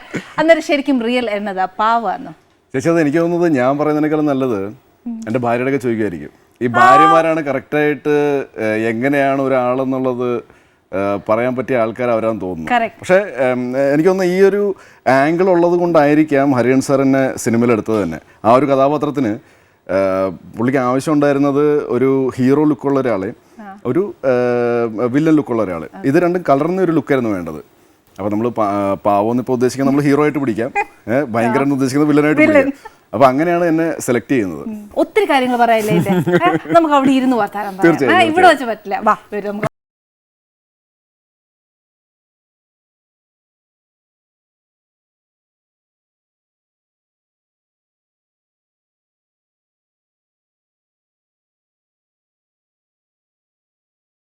ഞാൻ പരാതി പറയുന്നത് എപ്പോഴാന്നറിയോ, ഈ ഭാര്യയും കൂടെ കൊണ്ടുവരാത്തപ്പോഴാ. എന്നാ ഭാര്യ വരാഞ്ഞേ? അടുത്ത പ്രാവശ്യം കൊണ്ടുവരാം. അടുത്ത പ്രാവശ്യം. ഇപ്രാവശ്യം എന്നാ പറ്റി? ഇപ്രാവശ്യം മോക്ക് സ്കൂളുണ്ട്, പിന്നെ ഇളയവന് 1.5 വയസ്സായിട്ടുള്ളൂ. അപ്പൊ അവനെയും കൊണ്ട് വരാനുള്ള ചില കുഞ്ഞു വെച്ചല്ലേ അന്നേരം പിന്നെ നോക്കിയല്ലോ. ഓക്കെ. മോള് സ്കൂളിൽ ഏത് സ്കൂളിലാണ് പഠിക്കുന്നത്? അവള് മരടില് ഗ്രിഗോറിയൻ പബ്ലിക് സ്കൂളിൽ. Okay okay. ഏത് ക്ലാസ്സില്? അവള് 6ാം ക്ലാസ്സിൽ. 6ാം ക്ലാസ്സിലോ. അപ്പൊ ഒരു വീട്ടമ്മയുടെ സകല പ്രാരാബ്ദങ്ങളും ഉണ്ട്. ഒരു വീട്ടമ്മ ആയതുകൊണ്ട് എനിക്ക് ഇതെല്ലാം മനസ്സിലാവുന്നതുകൊണ്ട് പരാതിയില്ല. പക്ഷെ എന്നാലും ഒരു സന്തോഷമായിരുന്നു, പിള്ളേരെയൊക്കെ ഒന്ന് കാണാറുണ്ടല്ലോ. ഇനി ഒന്ന് പറഞ്ഞേ, സിനിമയിലേക്ക് വന്നതും ഒക്കെ ഒന്ന് പറഞ്ഞേ. ഞാനിപ്പം എയർടെൽ സെയിൽസ്മാൻ ആയിരുന്ന സമയത്ത് MG ശ്രീകുമാർ സാറിന് തൈക്കാട് വീട്ടിൽ അദ്ദേഹത്തിന് ഒരു എയർടെൽ കണക്ഷൻ കൊടുക്കാൻ വേണ്ടി പോയതാണ്. അപ്പോൾ അദ്ദേഹത്തിന് 2-3 പ്രാവശ്യം അതിനുവേണ്ടി കാണേണ്ടി വന്നു. 3ാമത്തെ പ്രാവശ്യം കണ്ടപ്പോൾ അദ്ദേഹം ഇങ്ങനെ എന്നോട് ചോദിച്ചു സിനിമയിൽ അഭിനയിക്കാൻ താല്പര്യമുണ്ടോയെന്ന്. അപ്പോൾ എനിക്കൊരു ഷോക്കായിരുന്നു പെട്ടെന്ന് ചോദിച്ചപ്പോഴത്തേക്കും. അപ്പോൾ എനിക്കറിയില്ല, അപ്പം എനിക്ക് താല്പര്യമില്ലായിരുന്നു ആ സമയത്ത്. സിനിമ കാണാൻ ഭയങ്കര ഇഷ്ടമായിരുന്നു, അല്ലാതെ അഭിനയിക്കാനൊന്നും താല്പര്യമില്ലായിരുന്നു. അപ്പം പെട്ടെന്ന് എനിക്ക് അപ്പം വായിൽ വന്നത് ചെയ്യുമെന്ന് പറഞ്ഞു. അപ്പം ഞാൻ ഭയങ്കര എക്സൈറ്റഡ് ആയിട്ടല്ല, ഞാൻ ചെയ്യും അങ്ങനെയല്ല ഞാൻ പറഞ്ഞത്, ഞാൻ ചെയ്യും. അപ്പോൾ ഇരിക്കാൻ പറഞ്ഞു. അപ്പോൾ ഞാൻ വീണ്ടും ഇരിക്കുന്നു. അങ്ങനെ ഹരിഹരൻ സാറിനെ, അപ്പം അദ്ദേഹത്തിന് മുമ്പേ പറഞ്ഞു ഇങ്ങനെ ഡയറക്ടർ ഹരിഹരൻ അദ്ദേഹം പുതുമുഖങ്ങൾ വെച്ച് സിനിമ ചെയ്യുന്നുണ്ട്, ഒരു പക്ഷേ ചിലപ്പോൾ ഇപ്പം ഞാൻ 2-3 ദിവസം മുമ്പാണ് എൻ്റെ അകത്ത് ഒരു പാട്ടിൻ്റെ റെക്കോർഡിംഗ് ആയിട്ട് ചെന്നൈയിൽ നിന്ന് വന്നത്. അപ്പം അതെ ഒരു പാട്ട് അദ്ദേഹം പാടിയത്. അപ്പം ഇങ്ങനെ പറഞ്ഞിരുന്നു. അപ്പം എനിക്ക് തോന്നുന്നു നിങ്ങളുടെ ഈ ഫിഗറാണ് അദ്ദേഹത്തിന് വേണ്ടതെന്ന് തോന്നുന്നു. അപ്പം അതെ. ഹരിഹരൻ സാർ പറഞ്ഞിരുന്നു. ഹരിഹരൻ സാർ പറഞ്ഞു തന്നിരുന്നു വെച്ചാൽ ഒരു 21 തൊട്ട് 25 വയസ്സ് പ്രായമുള്ള ആൾ വേണം, വെളുത്ത നിറം വേണം, ഒരു 6 അടി ഉയരം, പിന്നെ വലിയ കണ്ണ്, നീണ്ട മൂക്ക്, അതെ ആ ക്യാരക്ടേഴ്സ് എല്ലാം ഉണ്ടായിരുന്നു. അപ്പോൾ അങ്ങനെയാണ്. പിന്നെ മെയിനായിട്ട് ഞാൻ നേരത്തെ പറഞ്ഞ പോലെ ഈ ഹീറോയും വില്ലനും കലർന്ന ഒരു ലുക്കാണ് വേണ്ടത്. വരൺ സാറിൻ്റെയൊക്കെ ഇങ്ങനെ ചോദിച്ചു പ്രീവിയസ് എക്സ്പീരിയൻസ് ഉണ്ടെന്നൊക്കെ. അപ്പം ഞാനാണെങ്കിൽ ഭയങ്കര സ്റ്റേജ് ഫിയർ ഉള്ള ഒരാളാണ്. കൊച്ചിലെ തൊട്ട് ഞാൻ എപ്പോഴും ഈ എന്താണ് ഇപ്പോൾ ആനുവൽ ഡേക്ക് ആയാലും എപ്പോഴും എൻ്റെ ഫ്രണ്ട്സ് പെർഫോം ചെയ്യുമ്പം ഞാൻ ഇവിടെ ക്രൗഡിൻ്റെ കൂടെ നിന്ന് ഞാൻ ക്ലാപ്പ് അടിക്കുന്നതല്ലാണ്ട് സ്റ്റേജിൽ കയറിയിട്ടില്ല ഞാൻ. അപ്പോൾ അദ്ദേഹം പറഞ്ഞ് എനിക്കൊരു സ്പാർക്ക് കിട്ടിയാൽ മതി, ബാക്കി ഞാൻ മോൾഡ് ചെയ്തെടുത്തോളാം. അപ്പോൾ ഞാൻ പറഞ്ഞു സാർ ട്രൈ ചെയ്ത് നോക്കാം, എന്തായാലും MG ശ്രീകുമാർ സാർ പറഞ്ഞതുകൊണ്ട് ഞാൻ വന്നതാണ്. അപ്പോൾ അങ്ങനെ പിന്നെ സ്ക്രീൻ ടെസ്റ്റ് ഒക്കെ കഴിഞ്ഞിട്ട് പിന്നെ 2-3 സ്ക്രീൻ ടെസ്റ്റ് ഉണ്ടായിരുന്നു, എന്നിട്ടാണ് എന്നെ സെലക്ട് ചെയ്തത്. ഓക്കെ. ഇപ്പോൾ പറഞ്ഞു പിള്ളേരുടെ നേരെ കാണുമ്പോഴൊക്കെ ചുമ്മാ ഒന്ന് ഇംപ്രസ് ചെയ്യാൻ വേണ്ടി മാത്രം ചെയ്യുവാന്നേ. ഇപ്പം സ്വന്തമായിട്ട് പിള്ളേരായപ്പോൾ തന്നെ അതെ, അപ്പം മാറിയല്ലോ. പിന്നെ നമുക്ക് കറക്റ്റ് കുട്ടികളുടെ എന്താണ് ഇതെന്നുള്ളത് ഫീൽ. അപ്പനായപ്പോ ആ ഒരു അറ്റാച്ച്മെന്റ് എന്താണെന്ന് മനസ്സിലായി. ചേച്ചി അന്ന് എൻ്റെ പ്രായം 24 വയസ്സേ ഉള്ളൂ. അപ്പോൾ 24 വയസ്സിൽ എൻ്റെ ചിലപ്പോൾ ഒരു ഇമ്മച്യൂരിറ്റി ആയിരിക്കാം ഞാൻ കൂടുതൽ കുട്ടികളുടെ അടുത്ത് പോകാഞ്ഞത്. പിന്നെ അത് കഴിഞ്ഞിട്ട് ഞാൻ 25 വയസ്സിൽ തന്നെ കല്യാണം കഴിച്ചു. എനിക്ക് 26 വയസ്സിൽ കുട്ടിയുണ്ടായി. അപ്പോൾ കുട്ടിയുണ്ടായി കഴിഞ്ഞപ്പോഴത്തേക്ക് നാച്ചുറലി പിന്നെ അപ്പോഴും എനിക്ക് തോന്നുന്നു എൻ്റെ മോളെ ഞാൻ അത്രയും കൂടുതൽ കൊഞ്ചിച്ചിട്ടില്ല, എൻ്റെ മകനെ ഞാനിപ്പോൾ കൊഞ്ചിക്കുന്ന പോലെ. അത് പ്രായത്തിൻ്റെ ഒരു പ്രശ്നമായിരിക്കാം. അപ്പോൾ എൻ്റെ വൈഫ് പറയണത് എന്താണ്, സൈജു ആക്ച്വലി റെസ്പോൺസിബിലിറ്റി എടുക്കാൻ വേണ്ടിയിട്ട് റെഡി ആയിരുന്നില്ല ആ സമയത്താണ് കല്യാണം കഴിക്കുന്നത്. ചിലപ്പോൾ ഒരുപക്ഷെ ഒരു 4 വർഷം കൂടെ ഞാൻ വെയിറ്റ് ചെയ്തിട്ടാണ് കല്യാണം കഴിക്കണമെങ്കിൽ ചിലപ്പം മെച്ചോർഡ് ആയേനെ. അപ്പം ഈ പഠിച്ചതൊക്കെ എവിടെയാ? പഠിച്ചതൊക്കെ മഹാരാഷ്ട്രയിൽ, നാഗ്പൂരിൽ. അച്ഛൻ അവിടെ ഇരുന്ന് ജോലി, അച്ഛൻ ഡിഫൻസ് അക്കൗണ്ട്സ് ഓഫീസർ ആയിരുന്നു. അപ്പോൾ 1ാം ക്ലാസ് തൊട്ട് അവിടെ പഠിച്ചു. പിന്നെ എഞ്ചിനീയറിംഗ് കംപ്ലീറ്റ് ചെയ്തു. അതിനുശേഷം 1 വർഷം ICICI ബാങ്കിൽ വർക്ക് ചെയ്തു. അപ്പോൾ അതൊക്കെ അവിടെയായിരുന്നു. ഞാനൊരു 21 വർഷം അവിടെ നാഗ്പൂരിലായിരുന്നു. അല്ല, അതുകൊണ്ടാണ് ഷാജി കല സാറിന്റെ പടത്തിൽ ഞാൻ ഹിന്ദിയാണ് സംസാരിക്കുന്നത്. എനിക്ക് ആദ്യമായിട്ട് എനിക്കൊരു ഓപ്പർച്യൂണിറ്റി കിട്ടിയതാണ് സിനിമയിൽ ഹിന്ദി സംസാരിക്കാൻ. അന്നേരം നമുക്ക് ആ പ്രൊനൗൺസിയേഷൻസ് എല്ലാം വരും കറക്റ്റ് ആയിട്ട്, ആ സ്ലാങ് എല്ലാം അല്ലേ. അത് ഇത്രയും ഹെൽപ്ഫുൾ ആവുമെന്ന് അന്ന് വിചാരിച്ചില്ല. ഇത്രയും വെൽ എഡ്യൂക്കേറ്റഡ് ആയിട്ട് ഇത്രയും നല്ലൊരു ജോലിയും കിട്ടിയേച്ച് പിന്നെ എന്നാ അത് വേണ്ടാന്ന് വെച്ചേ? ചേച്ചി ഞാൻ മൈനിങ് എഞ്ചിനീയറിംഗ് ആയത്. അപ്പോൾ എൻ്റെ അച്ഛന് ഒരു മോഹം ഉണ്ടായിരുന്നു, മകള് ഡോക്ടറാക്കണമെന്നും മകനെ എഞ്ചിനീയർ ആക്കണമെന്നും. അപ്പം ചേച്ചി പഠിക്കാൻ നല്ല മിടുക്കിയായിരുന്നു. ചേച്ചി അത്ലറ്റിക്സിലൊക്കെ ഭയങ്കര നല്ലതായിരുന്നു. ചേച്ചി ഓൾറൗണ്ടർ ആയിരുന്നു ബേസിക്കലി. അപ്പോൾ ചേച്ചി അങ്ങനെ വെറ്റിനറി കോളേജിൽ അഡ്മിഷൻ കിട്ടി. അപ്പം എന്താണ് വെറ്റിനറി ഡോക്ടർ, അപ്പോൾ ഡോക്ടറാണല്ലോ. പിന്നെ 4 വർഷം കഴിഞ്ഞിട്ടാണ് ഞാൻ ഈ 12ാം ക്ലാസ് പാസ്സാകുന്നത്.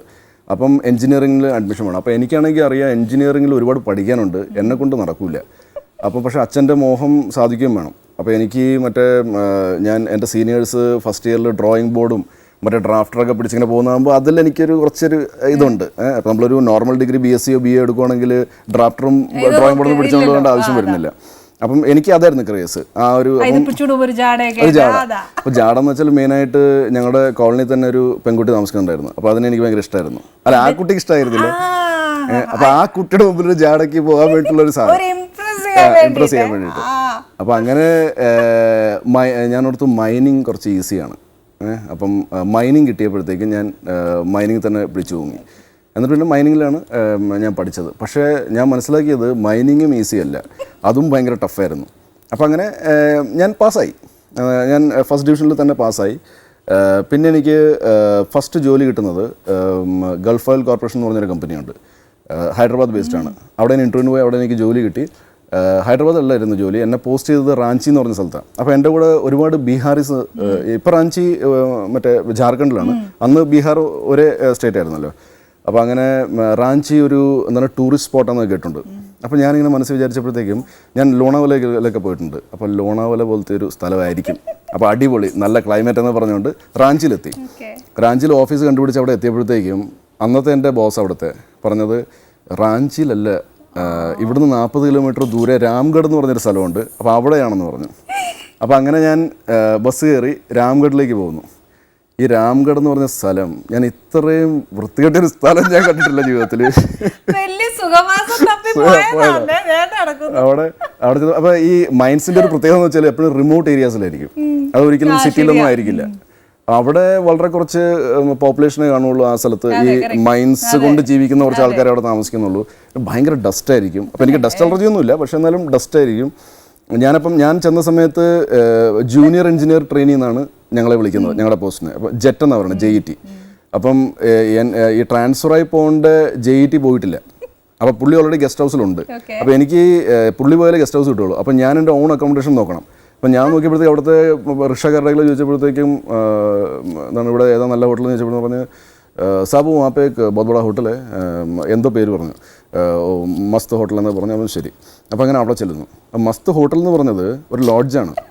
ആ ലോഡ്ജിൽ ഏറ്റവും നല്ല റൂം വേണമെന്ന് പറഞ്ഞു. ഞാൻ ഏറ്റവും നല്ല റൂമിൽ ഞാൻ എൻ്റർ ചെയ്തു.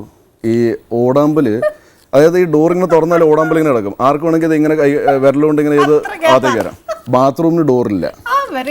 അപ്പം അന്ന് ഈ ATM ഒന്നും അത്രയും ഇതല്ല. പിന്നെ ഈ രാംഗഡിൽ ATM ഇല്ല. അപ്പോൾ അച്ഛൻ എനിക്ക് കുറച്ച് കാശ് തന്നിരുന്നു.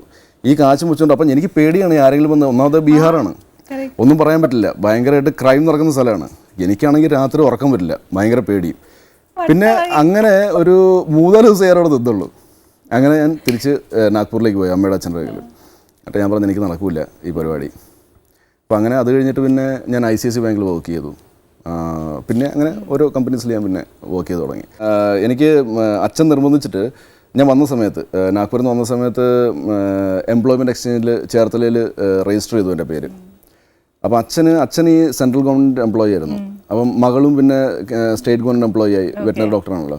അപ്പോൾ അച്ഛന് മകനും കൂടെ ഒരു സർക്കാർ ഉദ്യോഗസ്ഥനാണെങ്കിൽ ഒരു രസമായിരിക്കും എന്നൊക്കെ അച്ഛൻ മനസ്സിൽ വിചാരിച്ച് കാണും. അപ്പോൾ ഞാൻ ICICI ബാങ്കിൻ്റെ ജോലി വിട്ടിട്ടാണ് ഇങ്ങോട്ട് വരുന്നത്. അപ്പോൾ എനിക്ക് ജോലിയില്ല. അപ്പോൾ അച്ഛൻ കൊണ്ടുപോയി എന്നെ അവിടെ രജിസ്റ്റർ ചെയ്തു. രജിസ്റ്റർ ചെയ്തതിന് ശേഷം എനിക്ക് തോന്നുന്നു 2010-2011 ആദ്യം വിളി വരുന്നത് അസിസ്റ്റൻറ്റ് ജിയോളജിസ്റ്റിൻ്റെ പോസ്റ്റിൽ. അപ്പം അങ്ങനെ അപ്പം ഞാൻ അച്ഛനെ വിളിച്ച് പറഞ്ഞു, എടാ ഇങ്ങനൊരു സംഭവം. അപ്പോൾ ഞാൻ ഷൂട്ടിലാണ്, ഇങ്ങനൊരു സംഭവം വന്നിട്ടുണ്ട്, അപ്പം ഇതാണ് ഡേറ്റ്. അപ്പം അന്ന് ആദ്യം പറഞ്ഞേക്ക് സിനിമാക്കാരുടെയൊക്കെ ഇങ്ങനെ. ഞാൻ പറഞ്ഞു, അച്ഛാ ഈ ഷൂട്ടിംഗ് എന്ന് പറയുന്നത് ഇപ്പോൾ ഞാൻ പടത്തിലെ ഹീറോയൊന്നുമല്ല, ഞാനിപ്പം എന്താണ് വരുന്നില്ലെന്ന് പറഞ്ഞാൽ അവർ സമ്മതിക്കാൻ. ഞാനടുത്ത് സപ്പോർട്ടിംഗ് റോൾ. അപ്പോൾ കർമ്മയോഗി എന്ന് പറഞ്ഞ VKPയുടെ സിനിമ ചെയ്തുകൊണ്ടിരിക്കുന്നത്. അപ്പം അത് സമ്മതിക്കില്ല. ഇല്ലില്ല, നീ അത് അവരുടെ കാല് പിടിച്ചിട്ടാണെങ്കിലും നീ അത് റെഡിയാക്കണം, അങ്ങനെ. അപ്പോൾ ഞാൻ പറഞ്ഞു, അച്ഛാ അപ്പം ജോലി എങ്ങനെ കിട്ടുവാണെങ്കിൽ അപ്പോൾ പിന്നെ എന്ത് ചെയ്യും? അപ്പോൾ ജോലി കിട്ടണമെങ്കിൽ ജോലി ചെയ്യണം, സർക്കാർ ജോലിയല്ലേ എന്ന് പറഞ്ഞ്. അപ്പോൾ ഞാൻ പറഞ്ഞു, അച്ഛാ അത്. അപ്പോൾ പിന്നെ അച്ഛൻ കുറച്ച് നിരാശനാകുന്നു. അപ്പോൾ അമ്മ പറയുന്നു, എടാ നീ അച്ഛന് പ്രായമായില്ലേ, നീ അച്ഛൻ പറയണ കേൾക്കാന്നൊക്കെ പറഞ്ഞ്. അപ്പോൾ ഞാൻ അന്ന് ഭയങ്കര സ്ട്രഗ്ലിംഗ് പീരീഡാണ് എൻ്റെ സിനിമ കരിയറിൽ. അപ്പോൾ ഞാനും ഓർത്ത് ഓക്കെ ലെറ്റ്സ് ട്രൈ എന്ന് ഓർത്ത് അങ്ങനെ ഞാൻ നമ്മുടെ അസോസിയേറ്റ് വാവച്ചേട്ടനുണ്ട്, അദ്ദേഹത്തിൻ്റെ പറഞ്ഞ് ആ ദിവസം ഒന്ന് ഫ്രീ ആക്കി. എന്നിട്ട് ഞാനും അച്ഛനും കൂടെ ട്രാവൽ ചെയ്യണം. അപ്പോൾ ട്രാവൽ ചെയ്യുന്നതിൻ്റെ ഇടയിൽ ഈ 4 മണിക്കൂറിൽ ഒരു 10 പ്രാവശ്യം അച്ഛൻ പറഞ്ഞു, അവർ ഉറപ്പായിട്ടും ആരെങ്കിലും ഒരാൾ നിന്നെ മനസ്സിലാക്കും. അപ്പോൾ അവർ ചോദിക്കും, ജോലി കിട്ടിക്കഴിഞ്ഞാൽ സിനിമ ചെയ്യുമെന്ന്. അപ്പോൾ നീ പറയണം ചെയ്യില്ല. അപ്പം ഞാൻ പറഞ്ഞ് അച്ഛാ അങ്ങനെയൊക്കെ പറഞ്ഞ് പിന്നെ ഞാൻ ചെയ്യുവാണെങ്കിലോ, എടാ അവർ ലീവ് വരുവാണെങ്കിൽ നീ പോയി ചെയ്യേ, അല്ലെങ്കിൽ നീ ചെയ്യണ്ട എന്ന് പറഞ്ഞിട്ട് അച്ഛനെ കൺവിൻസ് ചെയ്യണം. ഞാൻ പറഞ്ഞു ശരി. അച്ഛന് ജോലി മസ്റ്റ്. അച്ഛന് ജോലി മസ്റ്റാണ്. അച്ഛന് മറ്റേ 10 മണി തൊട്ട് വൈകുന്നേരം 6 മണി വരെയുള്ള ജോലിയാണ്. അച്ഛന് ഇപ്പോഴും എനിക്കൊന്ന് ഇപ്പോൾ കുറച്ച് ഓക്കെയാന്ന് തോന്നുന്നു. അല്ലെങ്കിൽ കഴിഞ്ഞ ഒരു വർഷം മുമ്പ് വരെ അച്ഛന് ഇടയ്ക്കിടയ്ക്ക് പറയും. ആ വഴക്കിൻ്റെ ഒരു അളവ് കുറയുകയും ആ ഒരു രൂക്ഷത അത് കുറഞ്ഞതല്ലാണ്ട് അച്ഛന് സമാധാനമായിട്ടില്ല. അച്ഛൻ ഇപ്പോഴും ഇപ്പം എനിക്കൊരു ജോലി കിട്ടുവാണെങ്കിൽ അച്ഛൻ ഹാപ്പിയാണ്. അച്ഛന് സിനിമ ഓഫ് കോഴ്സ് അച്ഛന് കാണാൻ ഇഷ്ടമാണ്. എന്നാലും അച്ഛന്റെ ഒക്കെ വ്യൂ പോയിന്റിൽ നോക്കുമ്പോ അല്ലേ, ഒരു ഗവൺമെന്റ് ജോലി കിട്ടിക്കഴിഞ്ഞാൽ സെക്യൂർ ആണ് മക്കളെ, പേടിക്കണ്ട ലൈഫ് ലോങ്. അതാ അച്ഛമ്മ എല്ലാം നോക്കുന്നത്. കറക്റ്റ്. ഓക്കെ. എന്നിട്ട് പിന്നെ ഞാൻ ഇന്റർവ്യൂവിന് കയറി. അപ്പോൾ അവിടെ 4 പേരോ 5 പേരോ ഉണ്ടായിരുന്നു. അതിൻ്റെ അകത്ത് ഒരാൾ തമിഴിനാണ്, അദ്ദേഹത്തിന് മനസ്സിലായില്ല. അപ്പോൾ ബാക്കിയുള്ളവർക്ക് മനസ്സിലായി തന്നെ. 15 പേരുണ്ടായിരുന്നു ഞങ്ങൾ. അപ്പോൾ ഓരോ ആൾക്കാരാണ് വിളിക്കുന്നത്. അപ്പോൾ അങ്ങനെ അവർ പല ക്വസ്റ്റ്യൻസും ചോദിച്ചു. അപ്പോൾ ഞാൻ ഈ മൈനിങ് 2001 പാസ്സായതാണ്. അപ്പോൾ കുറേ കാര്യങ്ങളൊന്നും എനിക്ക് ഓർമ്മയില്ല. പിന്നെ നമ്മൾ പാസ്സാകാൻ വേണ്ടി പഠിച്ചതാണ്, അല്ലാണ്ട് ഇതിൽ കരിയർ ഉണ്ടാക്കാൻ വേണ്ടിയൊന്നും അല്ല. അപ്പോൾ അതുകൊണ്ടൊന്നും ഓർമ്മയില്ല. അപ്പോൾ ഞാൻ തലേദിവസം കുറച്ച് സാധനങ്ങളൊക്കെ കേരളത്തിലെ മൈനിങ് എൻവയറമെൻറ്റ് എന്താണ് എന്നൊക്കെ നോക്കാൻ വേണ്ടിയിട്ടൊന്ന് ഗൂഗിൾ ചെയ്ത് നോക്കിയേ. കുറേ കാര്യങ്ങൾ കിട്ടി.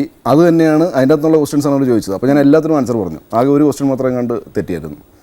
അപ്പോൾ എൻ്റെ അടുത്ത് പിന്നെ ലാസ്റ്റ് ചോദിച്ചു, you being A film actor നിങ്ങൾ കണ്ടിന്യൂ ചെയ്യുമോ? അപ്പം പെട്ടെന്ന് അച്ഛനെ പേടിച്ചിട്ട് ഞാൻ പറഞ്ഞു ഇല്ല, ഉറപ്പായിട്ടും കണ്ടിന്യൂ ചെയ്യുമെന്ന് പറഞ്ഞു. അപ്പോൾ എനിക്ക് പ്രൊഫൈൽ എന്താണെന്നുള്ളത് അറിയില്ല. ഈ അസിസ്റ്റൻറ്റ് ജിയോളജിസ്റ്റിൻ്റെ എന്താണ് ഞാൻ ചെയ്യേണ്ടതെന്ന് അറിയില്ല. അപ്പോൾ അങ്ങനെ ഒരു 2 മാസം കഴിഞ്ഞപ്പോഴത്തേക്കും ഞാനും ഒരു പെൺകുട്ടിയും സെലക്റ്റായി ഈ 15 പേരിൽ നിന്ന്. എനിക്ക് പോസ്റ്റിംഗ് തൃശ്ശൂർ. അങ്ങനെ ഞാൻ തൃശ്ശൂരെത്തുന്നു. തൃശ്ശൂരെത്തി ജോയിൻ ചെയ്തു. അപ്പോൾ അവിടുത്തെ സീനിയർ ജിയോളജിസ്റ്റിൻ്റെയൊക്കെ ഞാൻ ചോദിച്ചു, സാർ എക്സാക്ട്ലി നമ്മൾ എന്താണ് ചെയ്യേണ്ടത്? അപ്പോൾ പുള്ളി പറഞ്ഞു സൈജുവിൻ്റെ സംഭവം എന്താണെന്ന് വെച്ചാൽ ഈ ഇല്ലീഗൽ മൈനിങ് നടക്കുമല്ലോ. അപ്പോൾ ഈ ടിപ്പറിൽ മറ്റേ മണലൊക്കെ കടത്തിക്കൊണ്ട് വരും. അപ്പോൾ റോഡ് സൈഡിൽ പോയി ഹൈവേയിലൊക്കെ പോയി നിൽക്കുക. എന്നിട്ട് ഇവരെ പിടിച്ചിട്ട് ഫൈൻ എഴുതി കൊടുക്കുക. ഇതാണ് പരിപാടി. അപ്പം ഞാൻ ഓർത്തപ്പം കുറച്ച് പേരെങ്കിലും എന്നെ അറിയുമല്ലോ. ഞാൻ എങ്ങനെയാണ് ഈ മറ്റേ തൊപ്പിയൊക്കെ വെച്ചുകൊണ്ട് അവിടെ പോയി നിന്ന് ഈ മറ്റേ വെയിലും കൊണ്ട് ദിവസം മുഴുവൻ റോഡ് സൈഡിൽ നിന്ന്, ഇത് ഭയങ്കര പണിയാണല്ലോ. ഞാനപ്പോൾ അച്ഛനെ വിളിച്ച് പറഞ്ഞു, അച്ഛാ ഇതാണ് സംഭവം, അതിനെന്താ ചെയ്യണം. അപ്പോൾ ഞാൻ പറഞ്ഞു, അല്ലച്ചാ ഈ എന്താണ് കുറച്ച് പേരെങ്കിലും എന്നെ അറിയുമല്ലോ. അപ്പോൾ ഈ ചില പയ്യന്മാരൊക്കെ ചിലപ്പോൾ എന്നെ അറിയാൻ സാധ്യതയുണ്ട്. ഈ പയ്യന്മാരൊക്കെ വന്നിട്ട് വെറുതെ അതൊരു നീ എന്തിനാ അവരുടെ കാര്യം നോക്കുന്നത്? അവരൊന്നും അല്ല നിനക്ക് ചിലവിന് വരുന്നത്, നീ നിന്റെ കാര്യമല്ലേ നോക്കേണ്ടത്. ഞാനാകെ പെട്ടു. പക്ഷെ അതേപോലെ റാജി പോയ പോലെ ഇത് ഞാൻ 4 ദിവസം കൊണ്ട് വിട്ടു. ഈ സിനിമയിലാന്നേലും ചെറുതാന്നേലും വലുതാന്നേലും ഒരുപാട് വേഷങ്ങൾ ചെയ്തില്ലേ? അതേപോലെ ഇപ്പൊ നല്ലൊരു ജോലി ചെയ്തു. ഇത് എല്ലാം പോയിട്ട് ഈ ക്രിക്കറ്റിലേക്ക് ഇത്രയും വലിയൊരു ഹരം വന്ന എങ്ങനെയാ? ഇല്ല ചേച്ചി, എനിക്ക് ക്രിക്കറ്റിൽ പണ്ട് തൊട്ട് എനിക്ക് ഇഷ്ടമുള്ള ഒരു ഗെയിമായിരുന്നു. ഞാൻ ഇപ്പോൾ നാഗ്പൂരിൽ എത്തിയ സമയത്ത് ഞാൻ മറ്റേ പ്ലാസ്റ്റിക് ബോളും ബാറ്റും ഒക്കെ അച്ഛൻ എനിക്ക് മേടിച്ചു തന്നിട്ടുണ്ട്. അത് വെച്ച് കളിച്ചു തുടങ്ങിയതാണ്. പിന്നെ നമ്മൾ തന്നെ ഉണ്ടാക്കുന്ന ബാറ്റൊക്കെ വെച്ച് കളിച്ചു തുടങ്ങി. ഞാൻ അത്യാവശ്യം നല്ലപോലെ കളിച്ചുകൊണ്ടിരുന്നതാണ്. ഞാനിപ്പോൾ ക്രിക്കറ്റ് ഞാൻ വളരെ അതെ ഞാൻ എല്ലാ ഗെയിംസും ഇപ്പോൾ വളരെ കുറച്ച് ഗെയിംസ്, അതായത് ഇപ്പോൾ ബാസ്കറ്റ് ബോൾ പോലത്തെ ഗെയിംസ് വിട്ടാൽ ബാക്കിയുള്ള എല്ലാ ഗെയിമും ഞാൻ എബോ ആവറേജ് ആയിട്ട് കളിക്കുമായിരുന്നു. ഫുട്ബോളൊക്കെ എനിക്കിപ്പോൾ കളിക്കാൻ പേടിയാന്ന് വെച്ചാൽ ഇറ്റ്സ് പ്രോൺ ടു ആക്സിഡൻറ്റ്സ്. അപ്പോൾ അങ്ങനെയൊക്കെ. അപ്പോൾ ഈ CCയിൽ വന്ന സമയത്ത് അപ്പോൾ എൻ്റെ ഒരു പ്രശ്നം എന്താണെന്ന് വെച്ചാൽ ഞാൻ നല്ലപോലെ കളിക്കുമായിരുന്നെങ്കിൽ ഈ സെലക്ഷന് പോകുമ്പോഴത്തേക്കും സെലക്ഷന് ഞാൻ നല്ലപോലെ കളിക്കില്ല. അത് എന്തോ പ്രശ്നങ്ങൾ കാരണം, അതായത് ഞാനെന്ത് കോൺഷ്യസ് ആകുന്നില്ല. എനിക്ക് തോന്നുന്നത് ഒന്നാമത്തെ കോൺഫിഡൻസിൻ്റെ ഒരു പ്രശ്നം കാണും. പിന്നെ ഞാനെന്താ അന്ന് വിചാരിച്ചിരുന്നു വെച്ചാൽ സെലക്ഷൻ ഇവരെന്താ നോക്കുന്നത് വെച്ചാൽ എങ്ങനെയാണ് ഇവൻ കളിക്കുന്നത് എന്നുള്ളതാണ്. ഇവൻ എത്ര 4 അടിക്കും 6 അടിക്കും എന്നുള്ളതല്ല. അപ്പോൾ എൻ്റെ മനസ്സിൽ എന്താണ്, ഞാൻ നല്ലപോലെ അടിക്കണം, ഇതാണ്. അപ്പോൾ ഈ അടിക്കാൻ പോകുമ്പോൾ ബോൾഡാവും അല്ലെങ്കിൽ മിസ്സാവും. അപ്പോൾ ഇത് വെച്ച് എന്നെ ഒരിക്കലും സെലക്ട് ചെയ്തിട്ടില്ല. CCL എന്നെ സെലക്ട് ചെയ്യാൻ കാരണം എന്ന് വെച്ചാൽ സെലക്ഷന് ഞാൻ ഇല്ലായിരുന്നു. അപ്പോൾ അതുകൊണ്ട് ഞാൻ സെലക്ട് ആയതാണ്. അപ്പം ഇന്ദ്രജിത്തും കുഞ്ചാക്കോപനൊക്കെ ആയിട്ട് അപ്പം നമ്മുടെ ഒരു ക്ലബ്ബുണ്ട്, സെലിബ്രിറ്റി ക്രിക്കറ്റ് ക്ലബ്ബ്.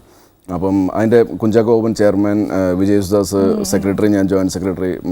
നമ്മുടെ ക്ലബ്ബ് വളരെ ഇതായിട്ട് പോകുന്നതാണ്. നമ്മളെല്ലാ വർഷവും നമ്മൾ പുറത്തൊക്കെ പോയി കളിക്കാറുണ്ട്. അപ്പോൾ ഇന്ദ്രജിത്ത് അന്ന് പ്രിയൻ സാറും ലിസ്റ്റ് ചെയ്യുക ഇന്ദ്രജിത്തിൻ്റെ ചോദിച്ചപ്പോൾ ആരൊക്കെയാണ് നമ്മുടെ ആക്ടേഴ്സിൽ കളിക്കുന്നതെന്ന് പറഞ്ഞപ്പോഴത്തേക്ക് ഇന്ദ്രജിത്തൊക്കെ ഓൾറെഡി എൻ്റെ ഗെയിം കണ്ടിട്ടുള്ളതാണ്. അപ്പം ഇന്ദ്രജിത്ത് എൻ്റെ പേര് പറഞ്ഞു, പലരുടെയും പേര് പറഞ്ഞപ്പോൾ എൻ്റെ പേരും പറഞ്ഞു. അപ്പോൾ ഞാനന്ന് ചെന്നൈയിൽ ഒരു തമിഴോളം ചെയ്തുകൊണ്ടിരിക്കുക. അപ്പോൾ അതിൻ്റെ ഷൂട്ടിലായത് കാരണം എനിക്ക് പോകാൻ പറ്റിയില്ല. അപ്പോൾ ഇന്ദ്രജിത്ത് പറഞ്ഞതുകൊണ്ട് പിന്നെ സൈജു ഗ്രൂപ്പ് നന്നായിട്ട് കളിക്കുമായിരിക്കും എന്ന് പറഞ്ഞുകൊണ്ട് അങ്ങനെ എന്നെ എടുത്തതാണ്. ഒരുപക്ഷെ സെലക്ഷൻ പോയതിലേക്ക് ഉറപ്പായിട്ടും ഇപ്പം ഒരുപാട് വില്ലൻ വേഷങ്ങൾ ചെയ്തു, പിന്നെ ഒരുപാട് ക്യാരക്ടർ ചെയ്തു, അത് മാത്രമല്ല ഹീറോ ചെയ്തു. ഇതിൽ ഈ കോമഡി എപ്പോഴാണ് വന്നത്? കോമഡി ചേച്ചി ആക്ച്വലി എല്ലാവരുടെ ഉള്ളിലും ഈ നർമ്മം എൻജോയ് ചെയ്യുന്നൊരു സംഭവം ഉണ്ടല്ലേ. അപ്പോൾ അതുപോലെ എനിക്കും കോമഡി ഭയങ്കരമായിട്ട് എൻജോയ് ചെയ്യുന്ന ഒരാളാണ്. കർമ്മയോഗി എന്ന് പറഞ്ഞ VKP ഡയറക്റ്റ് ചെയ്ത സിനിമയാണ്. അതുകൂടാണ്ട് ഞാൻ VKPയുടെ 1-2 ആഡിൽ ഞാൻ അഭിനയിച്ചിരുന്നു. അപ്പോൾ VKP ചിലപ്പം ഞാൻ VKP ആയിട്ട് അത്യാവശ്യം ക്ലോസ് ആണ്. അപ്പം അദ്ദേഹത്തിന് ചിലപ്പോൾ എൻ്റെ ഒരു ലൈറ്റർ സൈഡ് ചിലപ്പോൾ പുള്ളി മനസ്സിലായി കാണും, അല്ലെങ്കിൽ for whatever reasons Trivandrum lodge വന്നപ്പം ആ സിനിമ തൊട്ടാണ് എൻ്റെ ഒരു കോമഡി റോൾസ് എനിക്ക് കിട്ടി തുടങ്ങിയത്.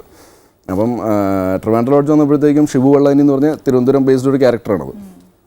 അപ്പോൾ അതിൽ ആരെന്ന് പറഞ്ഞപ്പോഴത്തേക്കും VKP എൻ്റെ ഒരു സജസ്റ്റ് ചെയ്തു, അനൂപനാണ് റൈറ്റർ. അപ്പം ബോത്ത് വെയർ ഓക്കെ. അപ്പം ബാക്കി പലർക്കും കുറച്ച് അതിൻ്റെ വേറെ ക്യാമറയുടെ പിന്നിൽ നിൽക്കുന്ന ആൾക്കാരും അവരൊക്കെ അവർക്കൊക്കെ കുറച്ചൊരു ഇതുണ്ടായിരുന്നു, സൈജു കുറുപ്പിന് അത് ചെയ്യാൻ പറ്റുമെന്ന്. പക്ഷേ ഇവർ അഡമൻ്റ് ആയിരുന്നു, VKPയും അനൂപ് മേനനും, അത് സൈജു തന്നെ ചെയ്താൽ മതി. അപ്പം അവരുടെ ഒരു ഇതെന്താണെന്ന് വെച്ചാൽ എന്നെപ്പോലത്തെ ഒരു ആക്ടറെ കൊണ്ടത് ചെയ്യിപ്പിച്ച് വിജയിക്കുവാണ് കുറച്ചുകൂടെ രസം. അതാണ് അതിൻ്റെ പുതുമ. ഇതിൻ്റെ ഇടയിൽ ഏത് ഫിലിം കഴിഞ്ഞ തമിഴിലോട്ട് പോയേ? തമിഴ് സിനിമ ഞാൻ ഒരുപാട് മുമ്പ് ചെയ്തായിരുന്നു. 2008 തോന്നുന്നു ആദ്യത്തെ പടം ചെയ്തത്. നമ്മുടെ മലയാളത്തിൽ ഏത് കഴിഞ്ഞ പോയേ? എനിക്ക് തോന്നുന്നു ഇത് മുല്ല കഴിഞ്ഞിട്ടാണ്. മുല്ലയ്ക്ക് വേണ്ടി ഞാൻ മീശ വളർത്തിയായിരുന്നു. അതിനുശേഷം ഈ തമിഴോടം കിട്ടിയപ്പോഴത്തേക്കും അതിൻ്റെ അത് മീശ വേണ്ട. അപ്പം ഞാൻ മുല്ലയിൽ ഡ്യൂപ്ലിക്കേറ്റ് മീശ വെച്ചിരിക്കുന്നത്. അപ്പോൾ ഏത് പെർഫോമൻസ് കണ്ടേച്ചാ അതിനകത്ത് വിളിച്ചേ? പെർഫോമൻസ് കണ്ടിട്ടല്ല, എൻ്റെ ഒരു ഫോട്ടോ കണ്ടാണ്. കുറേ ലക്ക് വർക്കൗട്ട് ചെയ്തിട്ടുണ്ട് എൻ്റെ. ഇപ്പോൾ ഞാൻ സിനിമയിൽ വന്നതായാലും ഇപ്പം ഈ തമിഴ് സിനിമയിൽ പോയതായാലും സണ്ണി വിശ്വനാഥ് എന്ന് പറഞ്ഞൊരു മ്യൂസിക് ഡയറക്ടറുണ്ട് തൃശ്ശൂർ. അപ്പോൾ അദ്ദേഹം അന്ന് സൗത്ത് സൈഡ് എന്ന് പറഞ്ഞൊരു മാഗസിൻ ഉണ്ടായിരുന്നു, അതിൻ്റെ ഫ്രീലാൻസ് ആയിട്ട് വർക്ക് ചെയ്യുന്നുണ്ടായിരുന്നു. അപ്പോൾ അദ്ദേഹം എന്നെ ഒരു റിയാലിറ്റി ഷോയ്ക്ക്, ഒരു ചാനലിൽ റിയാലിറ്റി ഷോയ്ക്ക് എന്നെ കണ്ടപ്പോൾ പറഞ്ഞ്, സൈജു നമുക്ക് സൈജുവിൻ്റെ ഒരു ഇൻ്റർവ്യൂ കൊടുക്കാം, ഇത് 4 സ്റ്റേറ്റും കവറാകുന്ന ഒരു മാഗസിനാണ്. അപ്പം ഞാൻ പറഞ്ഞ സണ്ണിജി, നമുക്ക് ഞാനൊരു 1-2 പടങ്ങളൂടെ ചെയ്തിട്ട് കുറച്ചുകൂടെ പോപ്പുലാരിറ്റി കിട്ടിയിട്ട് നമ്മൾ ചെയ്യുമല്ലോ നല്ലത്, ഇപ്പോഴേ അത് ചെയ്തിട്ട് എന്താ കാര്യം? അല്ലല്ല, അതിനിപ്പോൾ എന്താണ്, ഇപ്പോഴാണ് നിങ്ങൾക്ക് ആവശ്യം. പോപ്പുലാരിറ്റി കിട്ടിക്കഴിഞ്ഞാൽ ഒരു 10 മാഗസിൻകാർ നിങ്ങളെ അപ്രോച്ച് ചെയ്ത് നിങ്ങളുടെ ഇത് വരും, അപ്പോൾ നിങ്ങൾക്ക് എന്തെങ്കിലും പടങ്ങൾ കിട്ടും. ഇപ്പോഴാണ് നിങ്ങൾക്ക് ആവശ്യം. സമൂഹമായി കൺവിൻസ് മീ. പുള്ളി ഒരു വളരെ എന്താണ് ഹെൽപ്ഫുൾ ആയിട്ടുള്ളൊരു ആളാണ്. ഇൻഡസ്ട്രിയിൽ പലരെ ഹെൽപ്പ് ചെയ്തിട്ടുണ്ട് സണ്ണിജി. അപ്പം അങ്ങനെ അദ്ദേഹം എന്നെ നിർബന്ധിച്ച് സൗത്ത് സൈഡിൻ്റെ ഒരു ഫോട്ടോഗ്രാഫർ വന്ന് അങ്ങനെ ഫോട്ടോ സെഷൻ കഴിഞ്ഞ് എൻ്റെ ഇൻ്റർവ്യൂ ഒരു ലക്കത്തിൽ വന്നു. ആ ലക്കത്തിൽ തന്നെ ഭാഗ്യരാജ് സാറിൻ്റെ ഫാമിലി ഇൻ്റർവ്യൂവും ഫാമിലി ഫോട്ടോസൊക്കെ വന്നിരുന്നു. അപ്പം സാധാരണ അതിൽ മാഗസിൻകാർ ഒരു കോപ്പി എത്തിക്കുമല്ലോ. അപ്പോൾ അങ്ങനെ ഭാഗ്യരാജ് സാറിൻ്റെ വീട്ടിലും എത്തിച്ചു. പുള്ളി ഇങ്ങനെ മറിച്ച് പുള്ളിയുടെ ഇൻ്റർവ്യൂ നോക്കുന്ന സമയത്ത് ഇങ്ങനെ മറിച്ച് നോക്കിയപ്പോൾ എൻ്റെ ഫോട്ടോസ് ഉണ്ട് അതിനകത്ത്. അങ്ങനെ കണ്ടിട്ടാണ് പുള്ളി കോൺടാക്ട് ചെയ്തത്. ഇപ്പോൾ ഇനി പുതിയ പ്രോജക്റ്റ് ഏതൊക്കെയാണ്? പുതിയതിനി ഞാൻ ഇനിയിപ്പം ഒരു 4 റിലീസാവാനുണ്ട്. ഒന്ന് അഡ്വഞ്ചേഴ്സ് ഓഫ് ഓമനക്കുട്ടൻ എന്ന് പറഞ്ഞ പുതുമുഖ സംവിധായകൻ രോഹിത്താണത് ഡയറക്റ്റ് ചെയ്യുന്നത്. ആസിഫ് അലിയാണ് ഓമനക്കുട്ടനായിട്ട് അഭിനയിക്കുന്നത്. പിന്നെ കവി ഉദ്ദേശിച്ചത് വീണ്ടും ആസിഫ് അലിയാണ് എൻ്റെ അടുത്ത്. ഈ ഓമനക്കുട്ടനിൽ കുറച്ചുകൂടെ ലൈറ്റർ സൈഡാണ്, കോമഡി അല്ല പക്ഷെ ലൈറ്റർ. ഒരു കോമഡിയുടെ പീക്കൊന്നുമല്ല, പക്ഷെ ഒരു ലൈറ്റർ ക്യാരക്ടറാണ്. പിന്നെ കവി ഉദ്ദേശം എന്ന് പറഞ്ഞത് തോമസ് കുട്ടിയും ലിജോ തോമസ് എന്ന് പറഞ്ഞ ഇരട്ട സംവിധായകരാണ് സംവിധാനം ചെയ്യുന്നത്. ആസിഫ് അലി, ബിജു മേനൻ, നരേനൊക്കെ അഭിനയിക്കുന്നത്. അതിനകത്ത് സീരിയസ് ക്യാരക്ടറാണ്. ചെറിയ ഗ്രേ ഷെയ്ഡ്സും ഉണ്ട് അതിനകത്ത്.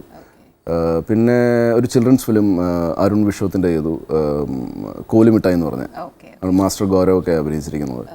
ഈ തമിഴിൽ ചെയ്തപ്പോഴേ സാധാരണ നമ്മൾ ഗേൾസ് അവിടെ പോകുമ്പോഴാണ് പേര് മാറ്റുന്നത്. ഇപ്പം ആൺപിള്ളേർ പോയാലും പേര് മാറ്റണോ? ഞാൻ മാറ്റിയായിരുന്നു. അവിടെ പോയിട്ട് ഞാൻ മാറ്റിയത് അനിരുദ്ധ എന്നായിരുന്നു. അനിരുദ്ധോ? അനിരുദ്ധ മാറ്റാൻ കാരണം അത് നമ്മുടെ ഈ മ്യൂസിക് ഡയറക്ടർ അനിരുദ്ധ് വരുന്നതിന് മുമ്പാണ്. ഞാൻ ഈ സൈജു ഗ്രൂപ്പ് നോർത്ത് ഇന്ത്യയിൽ ഞാൻ ആയിരുന്നപ്പോഴത്തേക്കും, ബേസിക്കലി സെൻട്രൽ ഇന്ത്യയാണ്, അവിടെ ഈ നായർ, മേനൻ, പിള്ള ഇതൊക്കെയാണ് മലയാളികളുടെ സർനെയിമായിട്ട് വെച്ചിരിക്കുന്നത്. നായരാണ് മെയിനായിട്ട്. അപ്പോൾ ഈ കുറുപ്പെന്ന് പറയുമ്പോഴത്തേക്കും എവിടുത്തെ കാരണമെന്ന് ചോദിക്കുമ്പോൾ ഞാൻ പറയും ഇങ്ങനെ കേരള.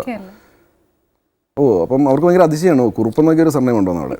അപ്പോൾ അത് പറഞ്ഞ പോലെ ഇപ്പോൾ ഞാനിവിടെ ആദ്യമായിട്ട് പോവുകയാണ്. അപ്പം പൂർണ്ണിമ മാഡമായിട്ടാണ് കോർഡിനേഷൻ. അവിടെ ഡ്രൈവർ വരും, അവിടെ എല്ലാ ഡീറ്റെയിൽസും കൊടുത്തിട്ടുണ്ടെന്നൊക്കെ പറഞ്ഞ്. അപ്പോൾ ഈ പൂർണ്ണിമ മാഡം ഡ്രൈവർക്ക് എഴുതിയല്ല കൊടുത്തത്, SMS അയച്ചില്ല, ഇങ്ങനെ ഫോണിൽ കൂടെ പറയാണ് സൈജു കുറുപ്പ്. പൂർണ്ണിമ മാഡത്തിന് എൻ്റെ പേര് കറക്റ്റായിട്ട് കിട്ടി. പുള്ളി അത് എഴുതിയെടുത്തത് വേറെന്തോ ആണ്. ഞാനവിടെ എയർപോർട്ടിൽ ചെന്ന് ഡ്രൈവറെ വിളിക്കുവാണ്. ഞാൻ പറഞ്ഞ് ഞാൻ കേരളത്തിൽ നിന്ന് വന്ന ആക്ടറാണ്, അപ്പോൾ തമിഴ് ഒട്ടും അറിയില്ല. കേരള ആക്ടർ എന്നൊക്കെ പറഞ്ഞപ്പം സാർ ഞാൻ ഇങ്ങനെ നായർക്ക് അവിടെ ഗേറ്റിൻ്റെ അടുത്ത് തന്നെ ഉണ്ട്, അപ്പോൾ പോന്നോളാന്ന് പറഞ്ഞു. ഞാൻ ചെന്നപ്പോഴത്തേക്കും പ്ലേ കാർഡ് പിടിച്ചിട്ടുണ്ടെന്ന് പറഞ്ഞു. പ്ലക്കാർഡ് നോക്കാൻ വേണ്ടിയിട്ട് ഞാനിങ്ങനെ നോക്കുവാണ്. അപ്പോൾ അവിടെ കുറേ എന്താണ് ചില കമ്പനീസിൻ്റെ പേര് അത് ഇതൊക്കെ ഉണ്ട്. അപ്പോൾ എനിക്ക് എൻ്റെ പേര് കാണുന്നില്ല. ഞാൻ ഓരോന്നിങ്ങനെ നോക്കുവാണ്. പിന്നെ ഞാൻ അപ്പോൾ തന്നെ ഡയൽ ചെയ്തു. അപ്പോൾ ഒരാൾ എടുത്തപ്പോഴത്തേക്ക് ഞാൻ നോക്കിയപ്പോഴത്തേക്കും അയാൾ സൈജുവിന് വരെ എന്താ എഴുതിയിരുന്നതെന്ന് എനിക്ക് വ്യക്തമല്ല. എന്ന് വെച്ചാൽ എൻ്റെ സർനെയിം കണ്ടപ്പോൾ തന്നെ ഞാനങ്ങ് ഇതായിപ്പോയി. ഗ്രൂപ്പ് എന്നാണ് എഴുതിയിരിക്കുന്നത്. ഞാൻ അടുത്ത് എൻ്റെ ദൈവമേ. അപ്പോൾ ഞാൻ ചെന്നിട്ട് പറഞ്ഞ് ഭാഗ്യരാജ് സാർ വാങ്ങ് സാർ പറഞ്ഞിട്ട് എന്നെ കൊണ്ടുപോയി. അങ്ങനെ ലൊക്കേഷനിലെത്തുന്നു. ലൊക്കേഷനിലെത്തിയിട്ട് ഓരോ ആൾക്കാരുടെ പേര് ചോദിക്കുന്നു. അപ്പോൾ അതിൻ്റെ അകത്ത് ശാന്തനു, പുള്ളിയുടെ മകൻ ശാന്തനുവാണ് ഹീറോ. ശാന്തനുവും പൂർണ്ണിമ മാഡവും ഭാഗ്യരാജ് സാറും മാത്രമാണ് സൈജു എന്ന് കറക്റ്റായിട്ട് പ്രൊണൗൺസ് ചെയ്യുന്നത്. ബാക്കിയുള്ള രണ്ടരൊക്കെ എല്ലാ പ്രാവശ്യം എന്നെ വിളിക്കേണ്ടപ്പം സാർ പേരെന്നാ sir? Saiju Kurup. Okay okay okay. പിറ്റേ ദിവസം പോകുമ്പോഴത്തേക്കും ഈ 10 പ്രാവശ്യം ഇവരുടെ പറഞ്ഞിട്ടുണ്ട്. അവർ തന്നെ ഇറങ്ങി വന്നിട്ട് സാർ നിങ്ങളുടെ പേരാണോ സാർ? ഇത് നാവുകമില്ല. ഞാൻ പറഞ്ഞ് സൈജു കുറുപ്പ്. ഓക്കെ. അപ്പോൾ എനിക്ക് അങ്ങനെ രണ്ടാമത്തെ പടം കിട്ടുവാണ്, മറുപടിയും ഒരു കാതൽ എന്ന് പറഞ്ഞത്. അപ്പോൾ അവിടെ എന്തായിരിക്കണം ഇവരും പിന്നെ. അപ്പോൾ ഞാൻ അതിൻ്റെ ഹീറോ ആണ്. അപ്പോൾ ഒരു 10-40 ദിവസം ഞാൻ ചെന്നൈ തന്നെ കാണും. അപ്പോൾ എൻ്റെ പേര് തന്നെ ഞാൻ എന്താണ് വികൃതമായിട്ട് കേൾക്കണ്ടല്ലോ എന്ന് ഓർത്ത്, എന്നാൽ പിന്നെ ഒരു പേര് വരരുത് ഓർത്ത് അങ്ങനെ എൻ്റെ വൈഫ് സജസ്റ്റ് ചെയ്താണ്. ആ വൈഫ് ഒരു പത്രം സജസ്റ്റ് ചെയ്തു. അതിൻ്റെ അകത്ത് അനിരുദ്ധാണ് കുറച്ചുകൂടെ ഇത് ഫീൽ ചെയ്തത്. ഓക്കെ. അപ്പോൾ അങ്ങനെ ഇപ്പോൾ പലരും പറയാറുണ്ട് സൈജു നമ്മുടെ ഇവിടുത്തെ ഫ്രണ്ട്സ്, സൈജു തമിഴിൽ പോകുമ്പോഴത്തേക്കും അനിരുദ്ധ് സ്വാമി, തെലുങ്ക് പോകുമ്പോൾ അനിരുദ്ധ് റെഡ്ഡി, കന്നഡയിൽ പോകുമ്പോഴത്തേക്കും അനിരുദ്ധ് ഷെട്ടി. പക്ഷെ ഞാൻ ഒരു കാര്യം ചോദിച്ചോട്ടെ, ആദ്യം എയർടെലിലാണ് വർക്ക് ചെയ്തത്. അപ്പൊ ഫസ്റ്റ് ടൈം ഒരു അറിവും ഇല്ലാതെയായിരുന്നു ശ്രീകുട്ടൻ ചോദിച്ചത് അഭിനയിക്കുന്നുണ്ടോ എന്ന്. അപ്പം അഭിനയിക്കാനൊന്നും ഒട്ടും ക്രേസ് ഇല്ല, അങ്ങനെ സിനിമ പ്രാന്തെന്നും പറഞ്ഞൊന്നും നടന്നില്ല. അപ്പോൾ all of A sudden okay പറഞ്ഞു. പക്ഷെ എന്നാലും പിന്നെയും പടം ഇറങ്ങിയതിന് ശേഷം 1.5 വർഷം you took A good gap. അപ്പോൾ ഒരു ഇതില്ലാതെ നമുക്ക് ക്യാരക്ടേഴ്സ് വരുന്നില്ല, ഒന്നുമില്ല. എന്നാൽ നമുക്ക് ഇപ്പുറത്ത് ജോലി 100% ഉണ്ട് എന്നുള്ളത്. പക്ഷെ എന്നാലും ജോലിക്ക് പോകത്തില്ല, ഞാൻ വാശിക്ക് സിനിമയിൽ തന്നെ നിൽക്കും എന്ന് വെച്ചിട്ട് എന്നതിന് ചേച്ചി 1.5 വർഷം ഞാൻ പറഞ്ഞത്, ഞാൻ സിനിമയിൽ വന്നിട്ട് സിനിമയിൽ സജീവം ഞാൻ ഒരിക്കലും ഒന്നായിട്ടില്ലായിരുന്നു. ഒരു 6 വർഷത്തിന് ശേഷമാണ് ഞാൻ 1.5 വർഷം ഗ്യാപ്പ് എടുത്തെന്ന് പറഞ്ഞത്. അതിനുശേഷമാണ് ട്രിവാൻഡ്രം ലോഡ്ജ്. ഞാൻ 2005 മയുഗം റിലീസാകുന്നത്. 2012 ട്രിവാൻഡ്രം ലോഡ്ജ് സംഭവിക്കുന്നത്. അപ്പം ഒരു 2005 തൊട്ട് 2010 2011 എൻ്റെ ലാസ്റ്റ് പടം റിലീസാകുന്നത് മലയാളത്തിൽ. അതിനുശേഷമാണ് 1.5 വർഷം ഗ്യാപ്പ് എടുത്തെന്ന് പറഞ്ഞത്. പക്ഷേ ഞാൻ മയുഗം റിലീസായതിനു ശേഷം ഈ പറഞ്ഞ 1.25 വർഷത്തെ എനിക്ക് ഒരു ഗ്യാപ്പ് ഉണ്ടായി. അത് ഞാൻ അപ്പോഴത്തേക്കും കല്യാണം കഴിച്ചു. അപ്പം ഇങ്ങനെ വീട്ടുകാരുടെ ഇതും അതൊക്കെ ആയിട്ട് ചാന്ത് പൊട്ടെന്ന് പറഞ്ഞൊരു സിനിമയിൽ എന്നെ വിളിക്കുവാണ്, ഇന്ദ്രജിത്ത് ചെയ്ത ക്യാരക്ടർ. അങ്ങനെ ഞാൻ വന്നിട്ട് എൻ്റെ ബോസ് അലക്സിൻ്റെ ഞാൻ പറയുന്നു, Alex again A good news. അപ്പോൾ അലക്സ് ഓൾറെഡി ഭയങ്കര എതിരായിരുന്നു ഞാൻ സിനിമയിൽ പോകുന്നതിൽ. അപ്പോൾ അലക്സിൻ്റെ ഒരു വേർഷനിൽ അലക്സാണ്ടറൊക്കെ അന്ന് ഞാൻ മയുഗം ചെയ്യുന്ന സമയത്ത് പറഞ്ഞിട്ടുള്ളത്, boss you are not fit for movie industry, you are a nice guy, you are a corporate guy, there are lot of crocodiles waiting for you ദേ. എവിടെ? ഫിലിം ഇൻഡസ്ട്രിയിൽ. അവർ നിന്നെ വിടിയും കളയുമെന്ന്. അപ്പോൾ ഞാൻ പറഞ്ഞു, അലക്സ് ഞാനിപ്പോൾ ഒരു സിനിമയിൽ ചെയ്യാൻ പോകുന്നത്, ഇതൊന്നും ചെയ്തിട്ട് ഞാൻ നിർത്തിക്കോളാം, പിന്നെ ആ സിനിമയും ഇല്ല. ഇങ്ങനെയൊക്കെ പറഞ്ഞ ആളുടെ ഞാൻ വീണ്ടും പറയുകയാണ്, അലക്സ് ഒരു ഉഗ്രൻ ഓഫർ വന്നിട്ടുണ്ട്, ലാൽ ജോസ് എന്ന് പറഞ്ഞൊരു സംവിധായകനുണ്ട്. അപ്പോൾ അദ്ദേഹത്തിന് നടത്തുന്നത് ഒരു 25 ഡേയ്സ് മതി, മയുഗം പോലെ 2 മാസം വേണ്ട. Boss you put your papers. അപ്പോൾ ഞാൻ പറഞ്ഞ് ഇല്ല അലക്സ്, ഇല്ല ഞാൻ ചോദിച്ചതേ ഉള്ളൂ, ഇല്ല if you can then I am okay. അപ്പോൾ അതിനുശേഷം പിന്നെ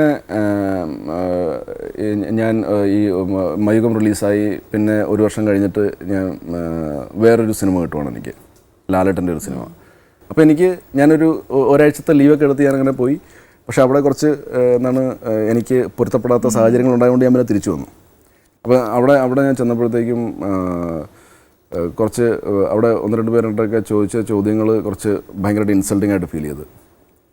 അപ്പം ലൊക്കേഷനിൽ അപ്പം എന്താണ് നിൻ്റെ ഫസ്റ്റ് പടം എത്ര പേര് കണ്ടിട്ടുണ്ട്? അപ്പം ഞാൻ പറഞ്ഞു എനിക്ക് അറിയില്ല. അപ്പം ഞാനെൻ്റെ ക്യാരക്ടർ ചോദിച്ചതാണ്. അപ്പം എനിക്കറിയില്ലെന്ന് പറഞ്ഞു. നിൻ്റെ പേര് എത്ര പേർക്കറിയാം? ഞാൻ പറഞ്ഞു അതും എനിക്കറിയില്ല. നിൻ്റെ മുഖം എത്ര പേർക്കറിയാം? അപ്പോൾ ഞാൻ പറഞ്ഞ് നമ്മുടെ വിഷയം അതല്ലല്ലോ, എൻ്റെ ഈ പടത്തിലെ കഥാപാത്രം എന്താണെന്ന് പറയുന്നത് എൻ്റെ വിഷയം. ഇപ്പോൾ ഞാനൊരു ബോൺ ആക്ടറല്ല, അപ്പോൾ എനിക്ക് എൻ്റെ കഥാപാത്രം എന്താണെന്ന് പറഞ്ഞാൽ എനിക്ക് കുറച്ചുകൂടെ ഹോംവർക്ക് ചെയ്യാൻ പറ്റും. അപ്പോൾ ഇതൊക്കെ പറഞ്ഞ് ഞാൻ ആകെ ഇതായി. അങ്ങനെയാണ് ഞാൻ തിരിച്ചു. അപ്പോൾ ഞാനൊരു ഡിസിഷൻ എടുത്തു. എന്തായാലും എൻ്റെ വീട്ടുകാരുടെ സമ്മതത്തോടു കൂടി തന്നെ, അവർ സമ്മതിച്ചില്ലെങ്കിൽ പിന്നെ ഞാൻ സിനിമ കണ്ടിന്യൂ ചെയ്യില്ല. പക്ഷേ ഞാൻ എൻ്റെ വികാരങ്ങൾ ഞാൻ അവരെ പറഞ്ഞ് മനസ്സിലാക്കി. ഞാൻ എന്താണ് ഒരു കേരളത്തിലെ ഒരു 10% ആൾക്കാരെങ്കിലും എൻ്റെ മുഖം അല്ലെങ്കിൽ എൻ്റെ പേരറിയുന്ന രീതിയിൽ എനിക്ക് ആക്കണം എന്ന് പറഞ്ഞുകൊണ്ട് നമ്മൾ ആ കേട്ട വാക്കുകൾ നമുക്ക് വെറുതെ വിഷമം ഉണ്ടാക്കിയതുകൊണ്ട് ഞാൻ അങ്ങനെ ഡിസിഷൻ എടുക്കുകയാണ്. വാശിയുടെ പുറത്ത്. അതെ, ആരോടുള്ള വാശിക്ക് വേണ്ടിയിട്ട് ഞാൻ വീണ്ടും സിനിമയിൽ അഭിനയിക്കാൻ തുടങ്ങി. എനിക്ക് സിനിമകളേ ഇല്ല, സിനിമ കിട്ടുന്നില്ല. കിട്ടുന്നത് തന്നെ എന്താണ് ഒരു ആൾക്കാർക്ക് ഇഷ്ടപ്പെടുന്ന പോലത്തെ കഥാപാത്രങ്ങളല്ല. എൻ്റെ അഭിനയം പ്രശ്നം, ഇതെല്ലാം കൂടെ ആയിട്ട് എന്താ ചെയ്യേണ്ടത് മെസ്സായി. ഈ മെസ്സിൽ ഞാനൊരു 6 വർഷം കിടന്നു. പക്ഷേ ഇടയ്ക്കൊക്കെ എനിക്ക് നല്ല സിനിമകളും കിട്ടി. ഇപ്പം എനിക്ക് ഷാജി സാറിൻ്റെ ബാബ കല്യാണിലൊരു ഭയങ്കര സ്ട്രോങ് ക്യാരക്ടറായിരുന്നു. പിന്നെ ഹലോ എന്ന് പറഞ്ഞ സിനിമ കിട്ടി, മുല്ല എന്ന് പറഞ്ഞ സിനിമ കിട്ടി, കർമ്മയോഗി അത് നന്നായിട്ട് പോയില്ലെങ്കിൽ പോലും അതിനകത്തൊരു ഉഗ്രം ക്യാരക്ടറായിരുന്നു. അങ്ങനത്തെ ഒരുപാട് നല്ല സിനിമകൾ എനിക്ക് ഇടയ്ക്കിടയ്ക്ക് കിട്ടി. പക്ഷെ അതൊന്നും ഒരു വർക്കൗട്ട് ആയില്ല. അതായത് പടങ്ങളൊക്കെ ഓക്കെ ആയിരുന്നു, പക്ഷേ എന്നെ സംബന്ധിച്ച് എനിക്ക് റീച്ച് ആയില്ല. അങ്ങനെ ഇരുന്നപ്പോഴാണ് പിന്നെ ഞാൻ ബ്രേക്ക് എടുക്കുന്നതും പിന്നെ ഞാൻ നേരത്തെ പറഞ്ഞ പോലെ എനിക്ക് VKPയുടെ ഒരു സിനിമ കിട്ടുന്നത്. ഇനി ആഹാരം വിളമ്പിച്ച് ബാക്കി വെക്കാം കേട്ടോ.